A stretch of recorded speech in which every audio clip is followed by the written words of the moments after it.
नमो अरिहंताणं नमो सिद्धाणं नमो आयरियाणं नमो उवज्झायाणं नमो लोये सव्वसाहुणम् ऐसो पंच नमुक्कारो सव्वपावपणासनो मंगलाणं च सव्वेसिं परमं हवै मंगलम। આપણે જોઈ ગયા કે ધર્મ માત્રનો જે પાયો છે ને એ આસ્તિકતા છે અને આસ્તિકતાનો સૌથી પહેલો મુદ્દો હોય તો આત્મા છે. આત્મા શરીરથી જુદી એક એન્ટિટી છે, એક જુદી વસ્તુ છે. આત્મા એક ભવમાંથી બીજા ભવમાં જાય છે, એક શરીર ત્યાગ કરીને બીજો શરીર પ્રાપ્ત કરે છે. આત્મા પોતે જ શરીરનું નિર્માણ કરે છે, પોતે જ શરીરને ટકાવી રાખે છે અને આયુષ્ય પૂરું થાય એટલે એ જ શરીરને છોડીને જતો રહે છે. એક ભવમાંથી બીજા ભવની અંદર આત્મા પોતાની સાથે સંસ્કાર અને કર્મો આ સાથે લઈને જાય છે. ધારે તો આત્મા પોતે પોતાની અંદર બદલાવ લાવી શકે છે. અશુભમાંથી શુભ ભાવો, શુભમાંથી શુદ્ધ ભાવો આત્મા ધારે તો પોતાની શક્તિ વડે કરી શકે છે. આટલી વસ્તુઓ આત્મા છે અને આત્મા સંબંધી જેટલી આત્મા છે અને એના અસ્તિત્વ સંબંધી જેટલી ગયા વખતે આપણે દલીલો જોઈ, અમુક વસ્તુ આમાંથી ક્લિયર થઈ હશે.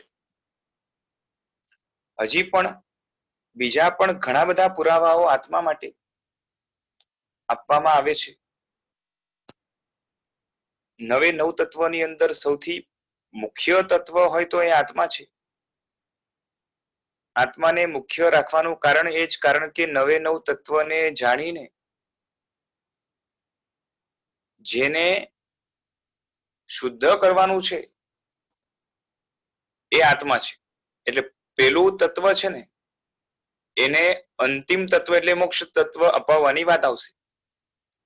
એટલે જેને આત્માનો જ અસ્વીકાર છે તો પછી મોક્ષ કેનો કરવાનો રહેશે?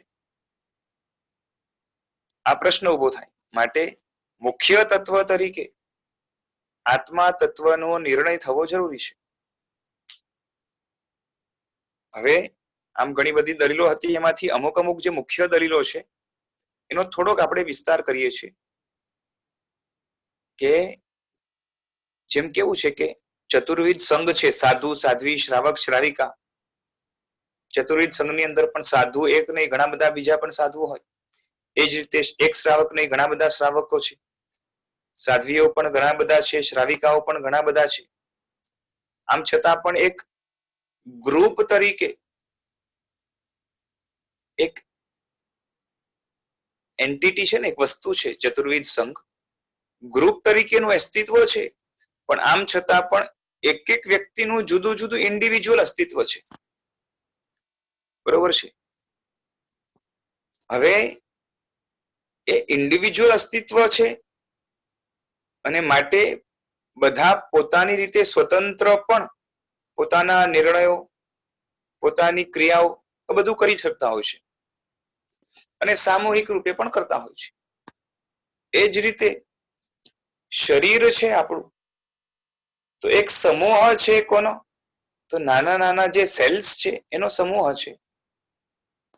હરેક સેલ પોતાના હિસાબે કાર્ય કરતું હોય છે, બીજા સાથે જોડાયેલું પણ છે. એટલે જેમ ઇન્ડિવિજ્યુઅલ એક્ઝિસ્ટન્સ છે એમ ગ્રુપમાં પણ એક્ઝિસ્ટન્સ છે. આ રીતે શરીરમાં પણ છે કે શરીરમાં હરેક સેલનું ઇન્ડિવિજ્યુઅલ એક્ઝિસ્ટન્સ છે અને એક સામૂહિક અસ્તિત્વ પણ છે. બરોબર છે? તો ઇન્ડિવિજ્યુઅલ એક્ઝિસ્ટન્સ અને એક્ઝિસ્ટન્સ ઇન ગ્રુપ, આ બંને વસ્તુ જેમ સમાજની અંદર દેખાય છે એ રીતે શરીરમાં પણ છે. આમ છતાં આ વ્યક્તિને પોતાનો અનુભવ ક્યારેય ખંડિત થતો નથી. એટલે આપણે ક્યારે પણ આટલા વિભાગમાં વેચાયેલા છે એવો અનુભવ થતો નથી. કારણ શું? કારણ કે અંદર અખંડ કોઈ તત્વ રહેવું જોઈએ, રહેતું હોવું જોઈએ. આપણું અસ્તિત્વ જો આ શરીર જ હોય, આત્મા ન હોય, અલગથી આત્મા ન હોય, આ શરીર એ જ આત્મા, આ શરીર એ જ હું, એવું જો હોય તો શરીર એક સમૂહ છે જેની અંદર અસ્તિત્વ ધરાવનારા નાના નાના એ સેલ્સ છે. સેલ્સનું પોતાનું અલગ ઓપરેટિંગ સિસ્ટમ હોય છે, બધા સેલનું જુદું. એને ઇન્ડિવિજ્યુઅલી સેલ એક અલગ એન્ટિટી છે અને એ જ ઘણી બધી એન્ટિટીઝ થી મળીને એક સામૂહિક અસ્તિત્વ શરીર તરીકે વ્યક્તિનું છે. આમ છતાં પણ આપણને અનુભવ ક્યારે પણ ખંડિત એટલે પાર્ટ્સમાં સેલ્સ તરીકે થતો નથી. અખંડ અસ્તિત્વનો જ સતત અનુભવ હોય છે. એના ઉપરથી ખબર પડે કે ભલે શરીર ખંડિત છે, પાર્ટ્સની અંદર છે, એક એન્ટિટી ગ્રુપની દ્રષ્ટિએ ભલે હોય, પણ અંદરમાં ઇન્ડિવિજ્યુઅલ સેલ્સ જે રીતે કામ કરે છે એમ આત્મા અંદર જે રહેલો છે, એટલે અંદરમાં માનવું પડે કે અંદર કોઈ એક એવી તાકાત છે જે પોતાને અખંડ અનુભવ કરાવે છે. અને એ જે તાકાત છે, એ જે એન્ટિટી છે, એ જે અલગ વસ્તુ છે, અલગ જે દ્રવ્ય છે, જે પોતાને આ શરીરની અંદર રહેલો છતો અખંડ અસ્તિત્વનો અનુભવ કરાવે છે અને એને જ આપણે આત્મા કહીએ છીએ. બરોબર છે?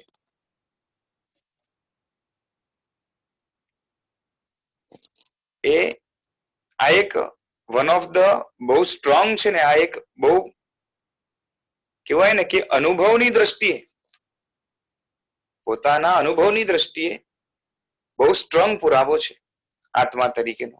એક જુદા એક્ઝિસ્ટન્સ, શરીર છોડીને શરીરની અંદર કંઈક એવું છે જે પોતાને અખંડ અનુભવે છે અને એને જ આપણે આત્મા કહીએ છીએ. અરે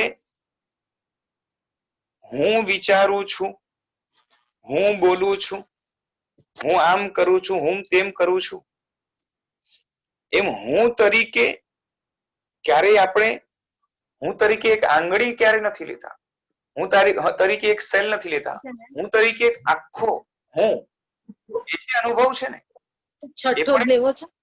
અખંડ અનુભવ. કેમ? મેં 3 વાગે.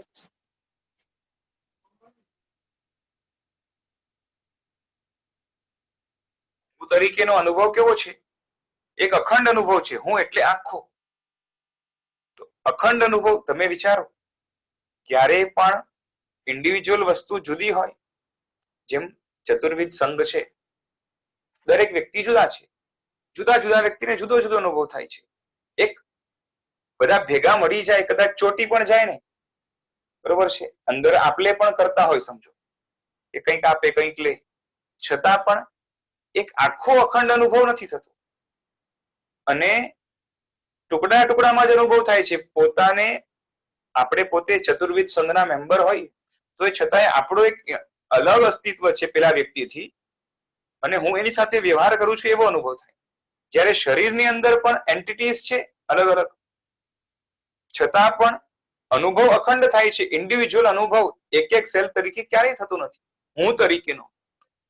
એનાથી માનવું પડે કે અંદરમાં આખામાં વ્યાપ્ત, કેમ કે જ્યારે આપણે હું આવે ને ત્યારે આખું અસ્તિત્વ લઈ લે છે અને એની એક બાઉન્ડ્રી તો છે જ, નક્કી જ છે, કેમ કે આ શરીરની બારે હું છું એવો અનુભવ ક્યારેય થતો નથી.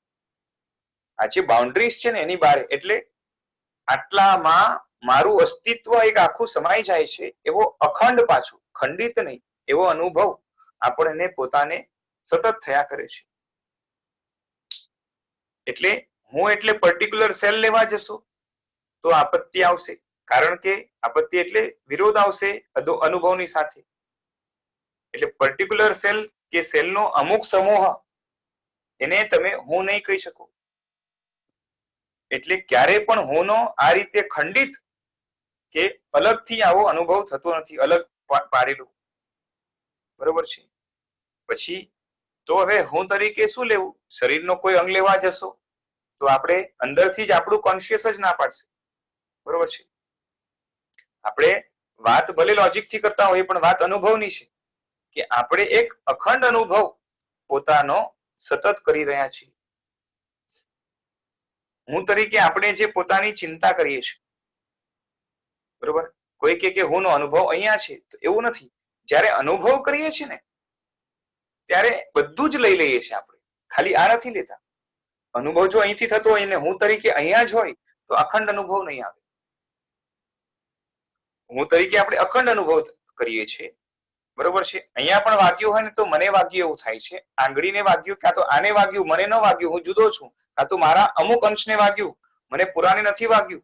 બરોબર છે. એવું નહીં થાય. હા, આંગળીમાં વાગ્યું છે આપણે બોલીએ છીએ, પણ દુખાવો મને છે. બરોબર છે. કારણ કે એક અનુભવની દ્રષ્ટિએ જ આપણે ખબર પડે કે એક અખંડ અનુભવ આપણે કરી રહ્યા છીએ. અને હું તરીકે આપણે પોતાની ચિંતા પણ કરીએ છીએ કે મારું શું થશે, મારે આમ કરવાનું, આનાથી મારું ભલું થશે, આમ કરવાથી આમ થશે. એ જે ચિંતન ચાલે છે અને એના દ્વારા આપણે જે પોતાની ચિંતા કરીએ છીએ, બરોબર છે. ચિંતા પણ એક જ્ઞાનનો પ્રકાર જ છે. તો એવી ચિંતા મસ્તિષ્ક પોતાની કરી શકતું નથી. બોડીનો કોઈ પાર્ટ કરે છે એવું પણ નથી. એટલે આ ચિંતા આવે છે ક્યાંથી? કોની ચિંતા થઈ રહી છે? બરોબર છે. એવું વિચારો તો માનવું પડે કે આ શરીરમાં કોઈ એવો અંગ કે કોઈ પાર્ટ નહીં મળે જે પોતાની ચિંતા કરી રહ્યું છે.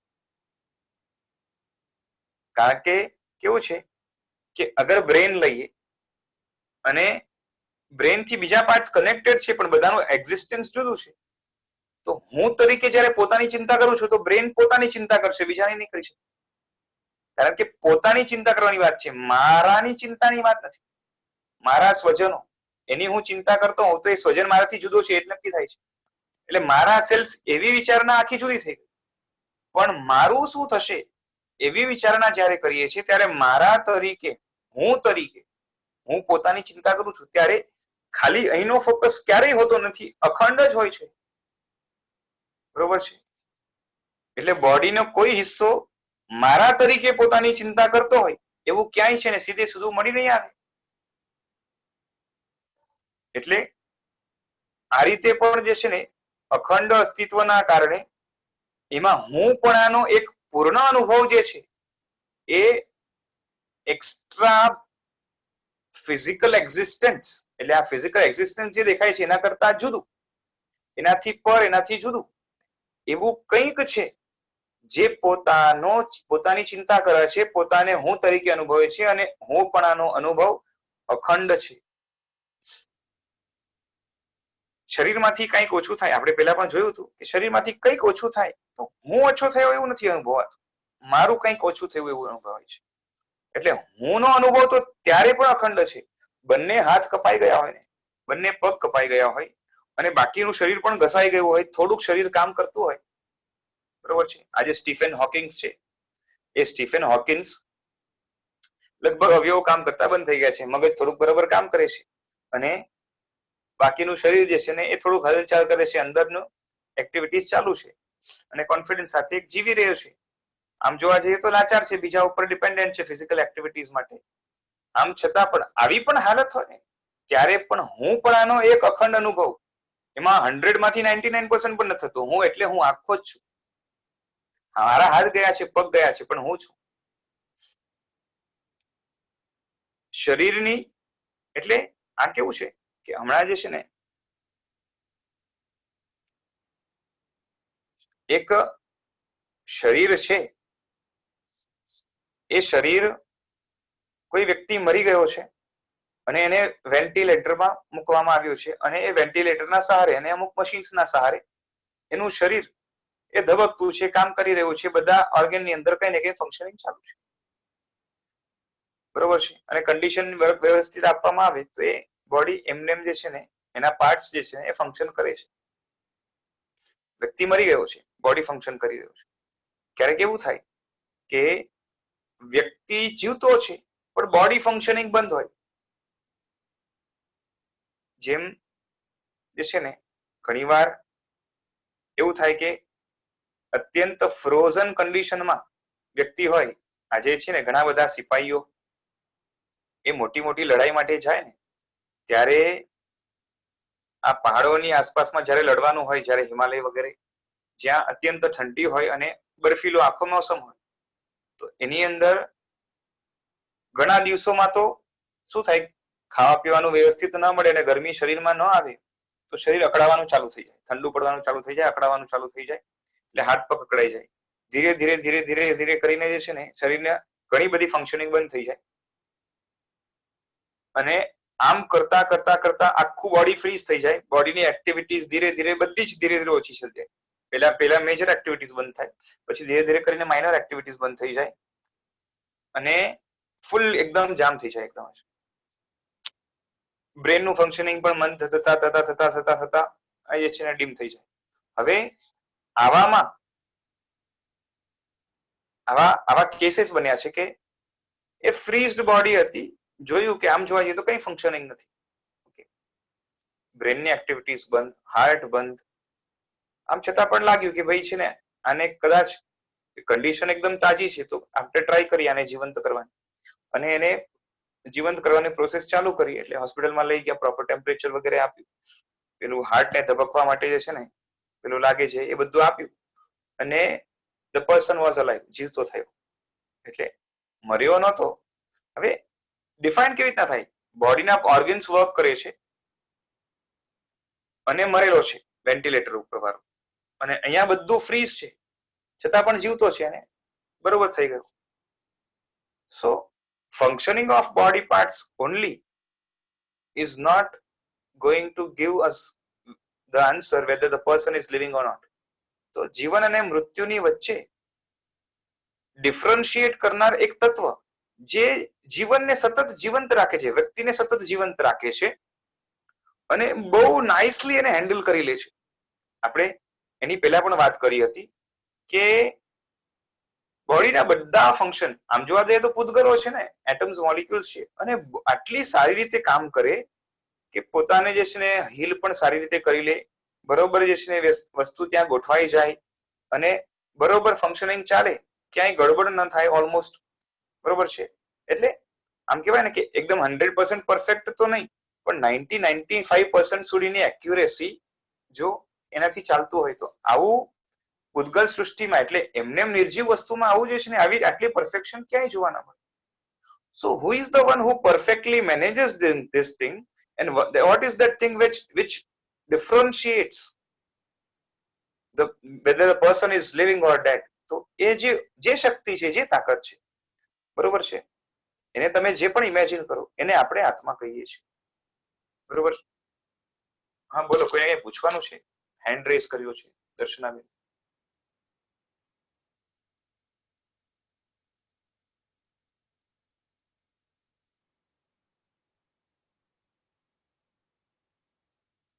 હા બોલો.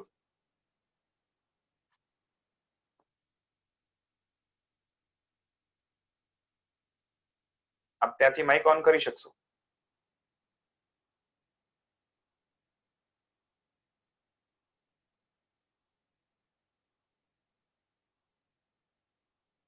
ચાલો ઠીક છે. શરીરની જીવંતતાનું મુખ્ય કારણ, મૂળ કારણ છે ને એ આત્મા છે, બરોબર છે. આટલી વસ્તુથી એક વસ્તુ કે એક જે મુખ્ય શક્તિ છે અંદરમાં, એને પછી તમે કોઈ આત્મા કહો, કોઈ પુરુષ કહો, કંઈ પણ નામ આપો, અંદરમાં જે એક તાકાત છે જે શરીરને જીવંત રાખે છે એને આપણે આત્મા કહીએ છીએ, બરોબર છે. એક વન થિંગ થઈ ગઈ. અને એની સાથે સમજી લો કે હું તરીકેનો એક અખંડ અનુભવ એ જેમાં છે, અને એ શક્તિ જે પોતાની ચિંતા કરાવે છે, પોતાને અનુભવો કરાવે છે, પોતાને પોતાની આસપાસના વાતાવરણથી, પોતાના શરીરથી પણ વાકેફ રાખે છે. એટલે ઇનર એન્ડ આઉટર એન્વાયરમેન્ટથી જે વાકેફ રાખે છે, એ જે શક્તિ, એ જે વસ્તુ, એ જે દ્રવ્ય, એ જે પદાર્થ, એને આપણે આત્મા કહીએ છીએ. અને હુંનો જે અનુભવ છે હું તરીકે, એ આત્માના અસ્તિત્વને સ્થાપિત કરે છે. કારણ કે જળમાં, એટલે કે મટીરિયલ ઓબ્જેક્ટ્સમાં હુંનો અનુભવ નથી હોતો. મટીરિયલની અંદર ઇન્ફોર્મેશન કોડેડ ફોર્મમાં સ્ટોર હોઈ શકે, but that code is not readable for the material itself. એટલે પુસ્તકની અંદર શબ્દો કેટલા પણ લખ્યા હોય, એ પુસ્તકને જ ખબર નથી કે મારી અંદર શું લખેલું છે. કમ્પ્યુટરની અંદર ઇન્ફોર્મેશન કેટલી પણ સ્ટોર્ડ હોય, એ કમ્પ્યુટરને વેદન નથી થતું કે મારી અંદર શું છે. બરોબર છે? એટલે આ બોડીની અંદર બીજી કોઈ વસ્તુને હું તરીકે સ્થાપિત નહીં કરી શકાય અલગથી. શરીરમાંથી કોઈ હિસ્સાને હું તરીકે આપણે સ્થાપિત કરી કે હું એટલે આંગળી, કે હું એટલે મગજ, કે હું એટલે હાર્ટ, એ રીતે જો સાબિત કરી શકાય તો અલગથી આત્માને માનવાની જરૂર નથી.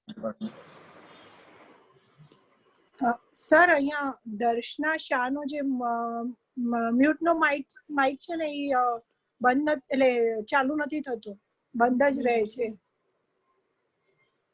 ઓકે ઓકે, પણ એ તો બંધ કરી દીધો મેં, અહીંયા બંધ છે, હવે વાંધો નથી. પણ અહીંયા ચાલુ નથી થતો, ખબર નહીં હવે શું છે. અચ્છા, ચાલુ નથી થતો? હા, અહીંયા મ્યુટનો માઇક બંધ જ છે. હા, તો મેં અહીંયાથી ચાલુ કર્યો છે, ત્યાંથી કરશે તો થશે, હવે વાંધો નથી, હવે કરી શકશે. Okay, thank you sir. હા, નથી થતું ચાલુ. અચ્છા, તો વાંધો નહીં, ટાઈપ કરીને મોકલી દે, કઈ પૂછવાનું હોય તો ચેટમાં જઈ. ભલે, ઠીક છે, ઓકે.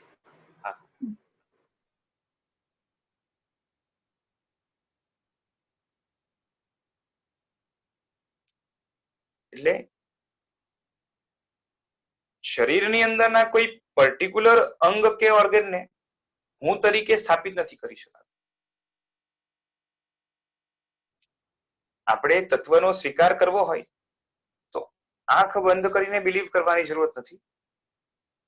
મગજ દોડાવી અને સત્યની શોધમાંથી જ્યારે તત્વ મળે છે, એની અસર કંઈક જુદી જ હોય છે, એની અસર મજબૂત હોય છે, અને એના દ્વારા જે કાર્ય થઈ છે એ બ્લાઇન્ડ ફેથ કે આંધળી શ્રદ્ધાથી નહીં થાય.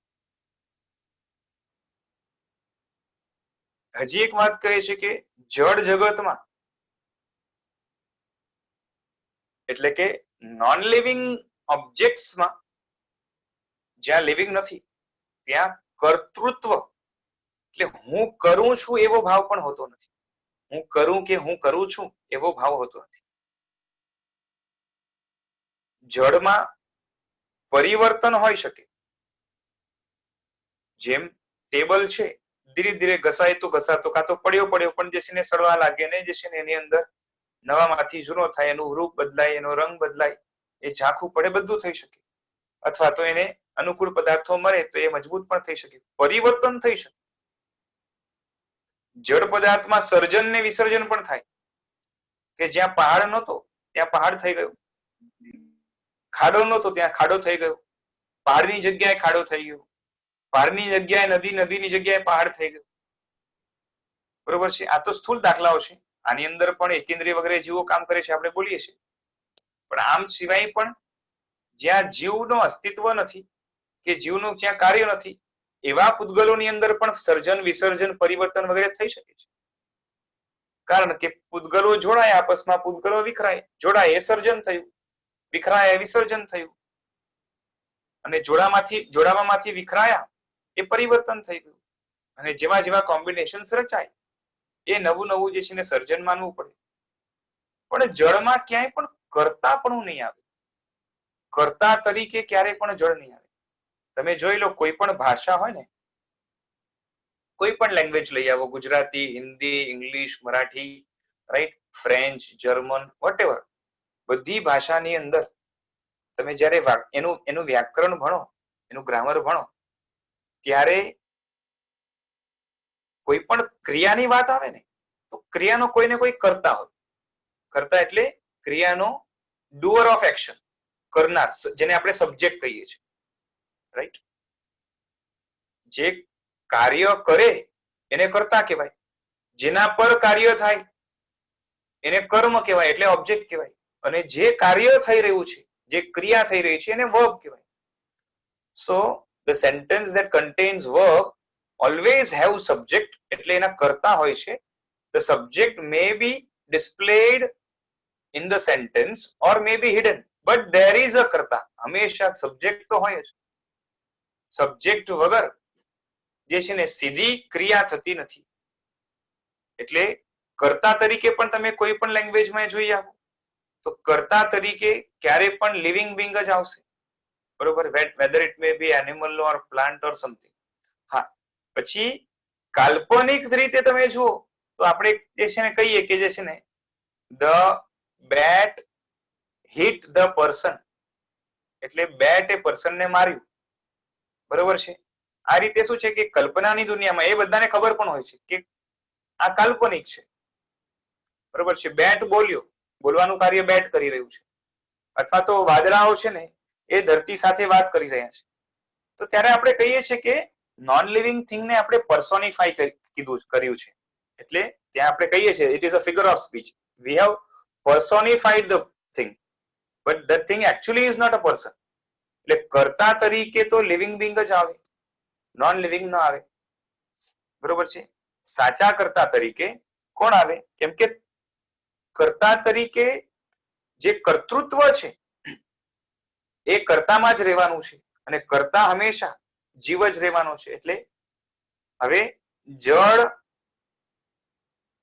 વસ્તુમાં સીધું કર્તાપણું હોતું નથી, તો શરીર પણ જળ છે, કેમ કે છે તો શું ભૂતગલો જ છે ને. એટલે જળમાં સીધું કર્તાપણું નથી, તો જળની અંદર સાથે રહેલું કંઈક તો છે જેમાંથી કર્તાપણું જે છે ને ઝરે છે, નીકળે છે, વ્યક્ત થાય છે, અને એને જ આપણે આત્મા કહીએ છીએ, બરોબર છે. કર્તૃત્વની અંદર શું હોય છે ખબર છે? એક કોન્શિયસ પ્લાનિંગ હોય છે, જાણીને કરવું.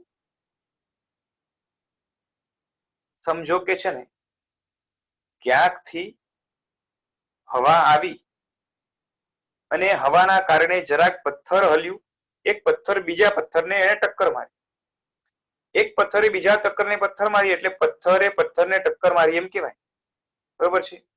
એટલે એમાં કરતા પથ્થર થયો ને, રાઈટ. પણ એ પથ્થરે પથ્થરને જ્યારે ટક્કર મારી, શું એ ટક્કર કોન્શિયસ હતી? એટલે જાણી જોઈને ટક્કર મારી. એટલે જાણી જોઈને જેટલી પણ ક્રિયા થાય છે, જાણી જોઈને સમજીને પ્લાનિંગ સાથે એટલીસ્ટ ફ્યુ નોલેજ, થોડીક નોલેજ સાથે પણ જે ક્રિયા થાય છે એ બધી જ ક્રિયાની અંદર કર્તા તરીકે always there is a living Bing. So what is special in a living thing which non-living thing does not have, so that living thing can do the effort consciously by knowing the thing? તો એ જે differentiation છે, એમાં જે પણ તાકાત છે એને આપણે આત્મા કહીએ છીએ. એટલે કર્તૃત્વમાં પ્લાનિંગ સાથે સમજીને કે જાણીને કાર્યો કરવામાં આવે છે, અને એ કોન્શિયસનેસ નો ફોર્સ જે એક્શનમાં પ્રેરક બને છે, એ ફોર્સ જેમાં છે, જે વસ્તુમાં છે, બીકોઝ ફોર્સ એ ગુણ છે, વસ્તુ નથી. ફોર્સ કોઈ વસ્તુ નથી, ગુણ છે, અને ગુણનો ગુણી હોવો જોઈએ, ગુણ ક્યાંક રહેવો જોઈએ. So the consciousness and the effort which is derived from this consciousness, okay, both are quality of something, and that something is atma. પ્રણામ સર. હાજી. હમણાં કીધું ને આપણે કે કર્તા તરીકે આત્મા શરીરમાં રહેલો છે, તો આ જે ઇન્દ્રિયો છે એ પણ એક રીતે જોવા જઈએ તો પૂતગલ છે. હા, રાઈટ છે. હા, તો એનું જે અંદર જોવાનું વિઝન ને એ બધી આત્મા દ્વારા થાય છે, એ ખ્યાલ છે, પણ એ દ્વારા એનું રૂપાંતર, જેવી રીતના નાકમાં જે આપણે કહીએ કચરો થાય છે, કે પછી ઈ આપણા પંચેન્દ્રિય જીવની ઉત્પત્તિ તરીકે આપણે કહી શકીએ છીએ, તો એનું કઈ રીતે કહી શકાય? એટલે એ પૂતગલ ના સંયોગમાં એવું કઈ ચીજ આત્માને ભળે છે કે જેને દ્વારા સમૂર્ચિમ જીવની ઉત્પત્તિ થાય છે? જો કેવું છે કે નાકની અંદર કે કાનની અંદર કે આંખની અંદર જે કચરો હોય બરોબર. આપણે અલગ અલગ રૂપે કહીએ છીએ. કાનના કચરાને આપણે મેલ કહીએ છીએ. આંખના જે છે એને ડુ કહેવાય, ડુ, કાં તો જે પણ કહો, બરોબર છે. પછી નાકમાં હોય તો એને જે છે ને કોઈ શેમ્બુડ કે કોઈ ગુંગા કે વોટેવર. હવે એ બધું તો શું છે, એક બાય પ્રોડક્ટ છે શરીરનું જ. આ જ શરીરનું બાય પ્રોડક્ટ છે. અને એ બધું કરવામાં પણ આત્માની જ શક્તિ લાગે છે. આત્મા પોતે જ ખાવા પીવાની વસ્તુને અલગ અલગ રૂપે પરિણામ આવે છે. કેમ કે પરિણામ કરવા માટે પણ આત્માની શક્તિઓ લાગશે. એમાંથી પણ જે વસ્તુ બિલકુલ યુઝફુલ નથી એને મળમૂત્રના દ્વારથી કાં તો પરસેવા વગેરેના દ્વારથી બહાર કાઢશે. કાઢશે પણ એ રીતે જેથી કરીને જો એને યુઝફુલ થતું હોય કાઢતી વખતે પણ તો એ રીતે કાઢશે. જેમ પરસેવો એ રીતે નીકળે જેથી કરીને જે છે ને શરીરને ઠંડક મળે. યુઝફુલ થઈ ગયું ને. નહીં તો એ પેશાબની વાટે નીકળી જાત એ પાણી. પણ પેશાબ, જેમ ગરમીમાં શું થાય કે પેશાબ ઓછો આવશે અને પરસેવો વધારે આવશે, અને ઠંડીમાં પરસેવો ઓછો અને પેશાબ વધારે આવશે. કારણ કે ત્યારે શરીરને ઠંડુ પાડવાની જરૂરત નથી. બરોબર છે. અને પેશાબ છે ને ગરમ થઈને નીકળશે. શરીરની એક્સ્ટ્રા ગરમી હશે એને કાઢી નાખશે. એક્સ્ટ્રા જે અંદરની ગરમી હશે ને એને કાઢી નાખશે બહાર. બહાર તો ગરમી છે. બરોબર છે. અને એ એક્સ્ટ્રા ગરમી પણ ક્યાંથી આવી તો કે જે છે ને ગરમીની ઠંડીની સિઝનમાં ભૂખ ઘણી લાગી હતી અને ખાધું તો એનાથી અંદરથી એક હીટ જનરેટ થાય. એક રેસ્પિરેશન આખો પ્રોસેસ છે. ઇનર રેસ્પિરેશન થી એક જે એનર્જી લિબરેટ થાય અને એ અંદરથી હીટ જનરેટ કરે. અને એ હીટ પણ જો વધારે થઈ ગયો હોય તો એને બહાર કાઢવી પડે. તો એ પાણીમાં ભળીને જે છે નીકળી જાય છે. એટલે એ હીટ એટલે એકચ્યુઅલી આત્માએ પ્રોસેસ કર્યું પણ એમાં પૂતગલ ભળ્યો.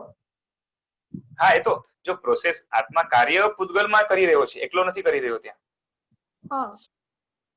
આત્માએ શું કર્યું છે, ખાધું છે. પછી અંદરમાં આખું ડાયજેશન નો પ્રોસેસ, એસિમિલેશન નો પ્રોસેસ, ઇજેશન નો પ્રોસેસ, એક્સક્રીશન નો પ્રોસેસ, એ બધા પ્રોસેસ ની અંદર આત્માની શક્તિઓ લાગશે. તમામ પર્યાપ્તિઓ ત્યાં કામ કરી રહી છે. હા, એટલે પૂતગલ દ્વારા એ બધો પ્રોસેસ થઈ રહ્યો છે. રાઈટ. બરોબર. પૂતગલની સહાયથી. હા, આત્મા કરી રહ્યો છે સહાયથી પૂતગલની, અને પૂતગલ દ્વારા અને પૂતગલમાં કરી રહ્યો છે. બરોબર છે. તો આ એટલે ઇન્દ્રિયોમાં જે આપણે બધું કહીએ સમૂર્ચિમ, એ જે આપણે જીવ ઉત્પત્તિ થાય છે ઇન્દ્રિયો દ્વારા. ઇન્દ્રિયો દ્વારા તો સમૂર્ચિમ નું ક્યાં છે? નહીં, એટલે પરસેવો થયો તો એ સુકાયો નહીં. હા, એ તો શરીર ઉપર નહીં, શરીર ઉપરથી પડી ગયા પછીની વાત છે. હા, શરીરથી જુદું થાય જ્યારે ત્યારે એક યોનિ ઉત્પન્ન થાય છે. એટલે કે એક ફેવરેબલ ક્લાઇમેટ ઉત્પન્ન થાય છે જેમાં જીવ જન્મી શકે. બરોબર છે. બરોબર છે. એમાં પછી આ જીવનો કઈ ફાળો નથી. હવે એ તો એક આખું જે છે ને નોન લિવિંગ વસ્તુ થઈ ગઈ. જ્યારે નીકળી ગયો ને પછી નોન લિવિંગ વસ્તુ થઈ ગઈ. અને એ નોન લિવિંગમાં એ નોન લિવિંગ છે ને હવે બીજા જીવ માટે ખોરાક બનશે. બીજા જીવ માટે જે ત્યાં ઉત્પન્ન થશે એના માટે ખોરાક બનશે અને એમાંથી પોતાનું શરીર બનાવશે. અચ્છા. That becomes completely different. કે આ જીવની સીધી ભૂમિકા ત્યાં પૂરી થઈ ગઈ. આપણે મળમૂત્ર પણ કર્યું તો એમાં સમરૂપી જે ઉત્પન્ન થાય તે આપણે તો એનો ત્યાગ કરી દીધો, એટલે છોડી દીધું છે. બરોબર છે. હવે એ છોડી દીધું એટલે હવે આપણે ત્યાં we are not doing any action over there. આપણે કઈ નથી કરી રહ્યા. જે છોડી દીધું છે એ પૂતગલ કહેવાય કે એમાં જીવનો થોડો ઘણો અંશ રહેલો હશે? કઈ નથી, ખાલી પૂતગલ છે. તો એ બીજા કોઈ દ્રવ્યને એમાં સંયોગ થઈને એમાં સમૂર્ચિમ આપણા જ જેવું થવાનું શા માટેનું એમ? કેમ કે શું છે કે શરીર રૂપે પરિણમી શકે એવા પ્રકારની તાકાત એનામાં પડી રહેલી છે. આપણા શરીરમાંથી નીકળેલું હોવાથી એ પૂતગલો છે ને બીજા મનુષ્યને જે છે ને પેદા કરે એના માટે ફેવર કરે છે. એટલે એ પોતાના જેવા જ મનુષ્ય, એટલે હવે મારું નીકળ્યું હોય સમજો મળ કે જેવું હોય તો એ મારા જેવું જ થવાનું શક્યતા એમ? હા, તો એ તો એવું જ રહેવાનું. કેમ કે તમારા શરીરમાંથી નીકળ્યું છે ને એટલે તમારા શરીરના ત્યાં અંશો છે. એટલે જો પૂતગલ હોય તો અંશના હિસાબે એને કઈ રીતે આપણે કહી શકીએ? એટલે કેવું છે કે જેમ આજે પણ છે ને સાયન્સ માને છે કે ડીએનએ છે શરીરનો, તો મારા ડીએનએ માંથી જેટલા પણ વ્યક્તિ બનશે અને એમાં કોઈ ભેળસેળ ન થાય તો એ બધા વ્યક્તિનું શરીર જે છે ને એ સેમ કેવું હશે? મારા જેવું હશે. એટલે ડીએનએ એટલે એકચ્યુઅલી લિવિંગ થિંગ કહી શકીએ આપણે? ના, ડીએનએ એક મોલિક્યુલ છે અને એ મોલિક્યુલ છે ને એ આખું શરીર ડિઝાઇન કરી આપે છે. ડિઝાઇન કરવામાં મદદરૂપ બને છે. કોડ છે.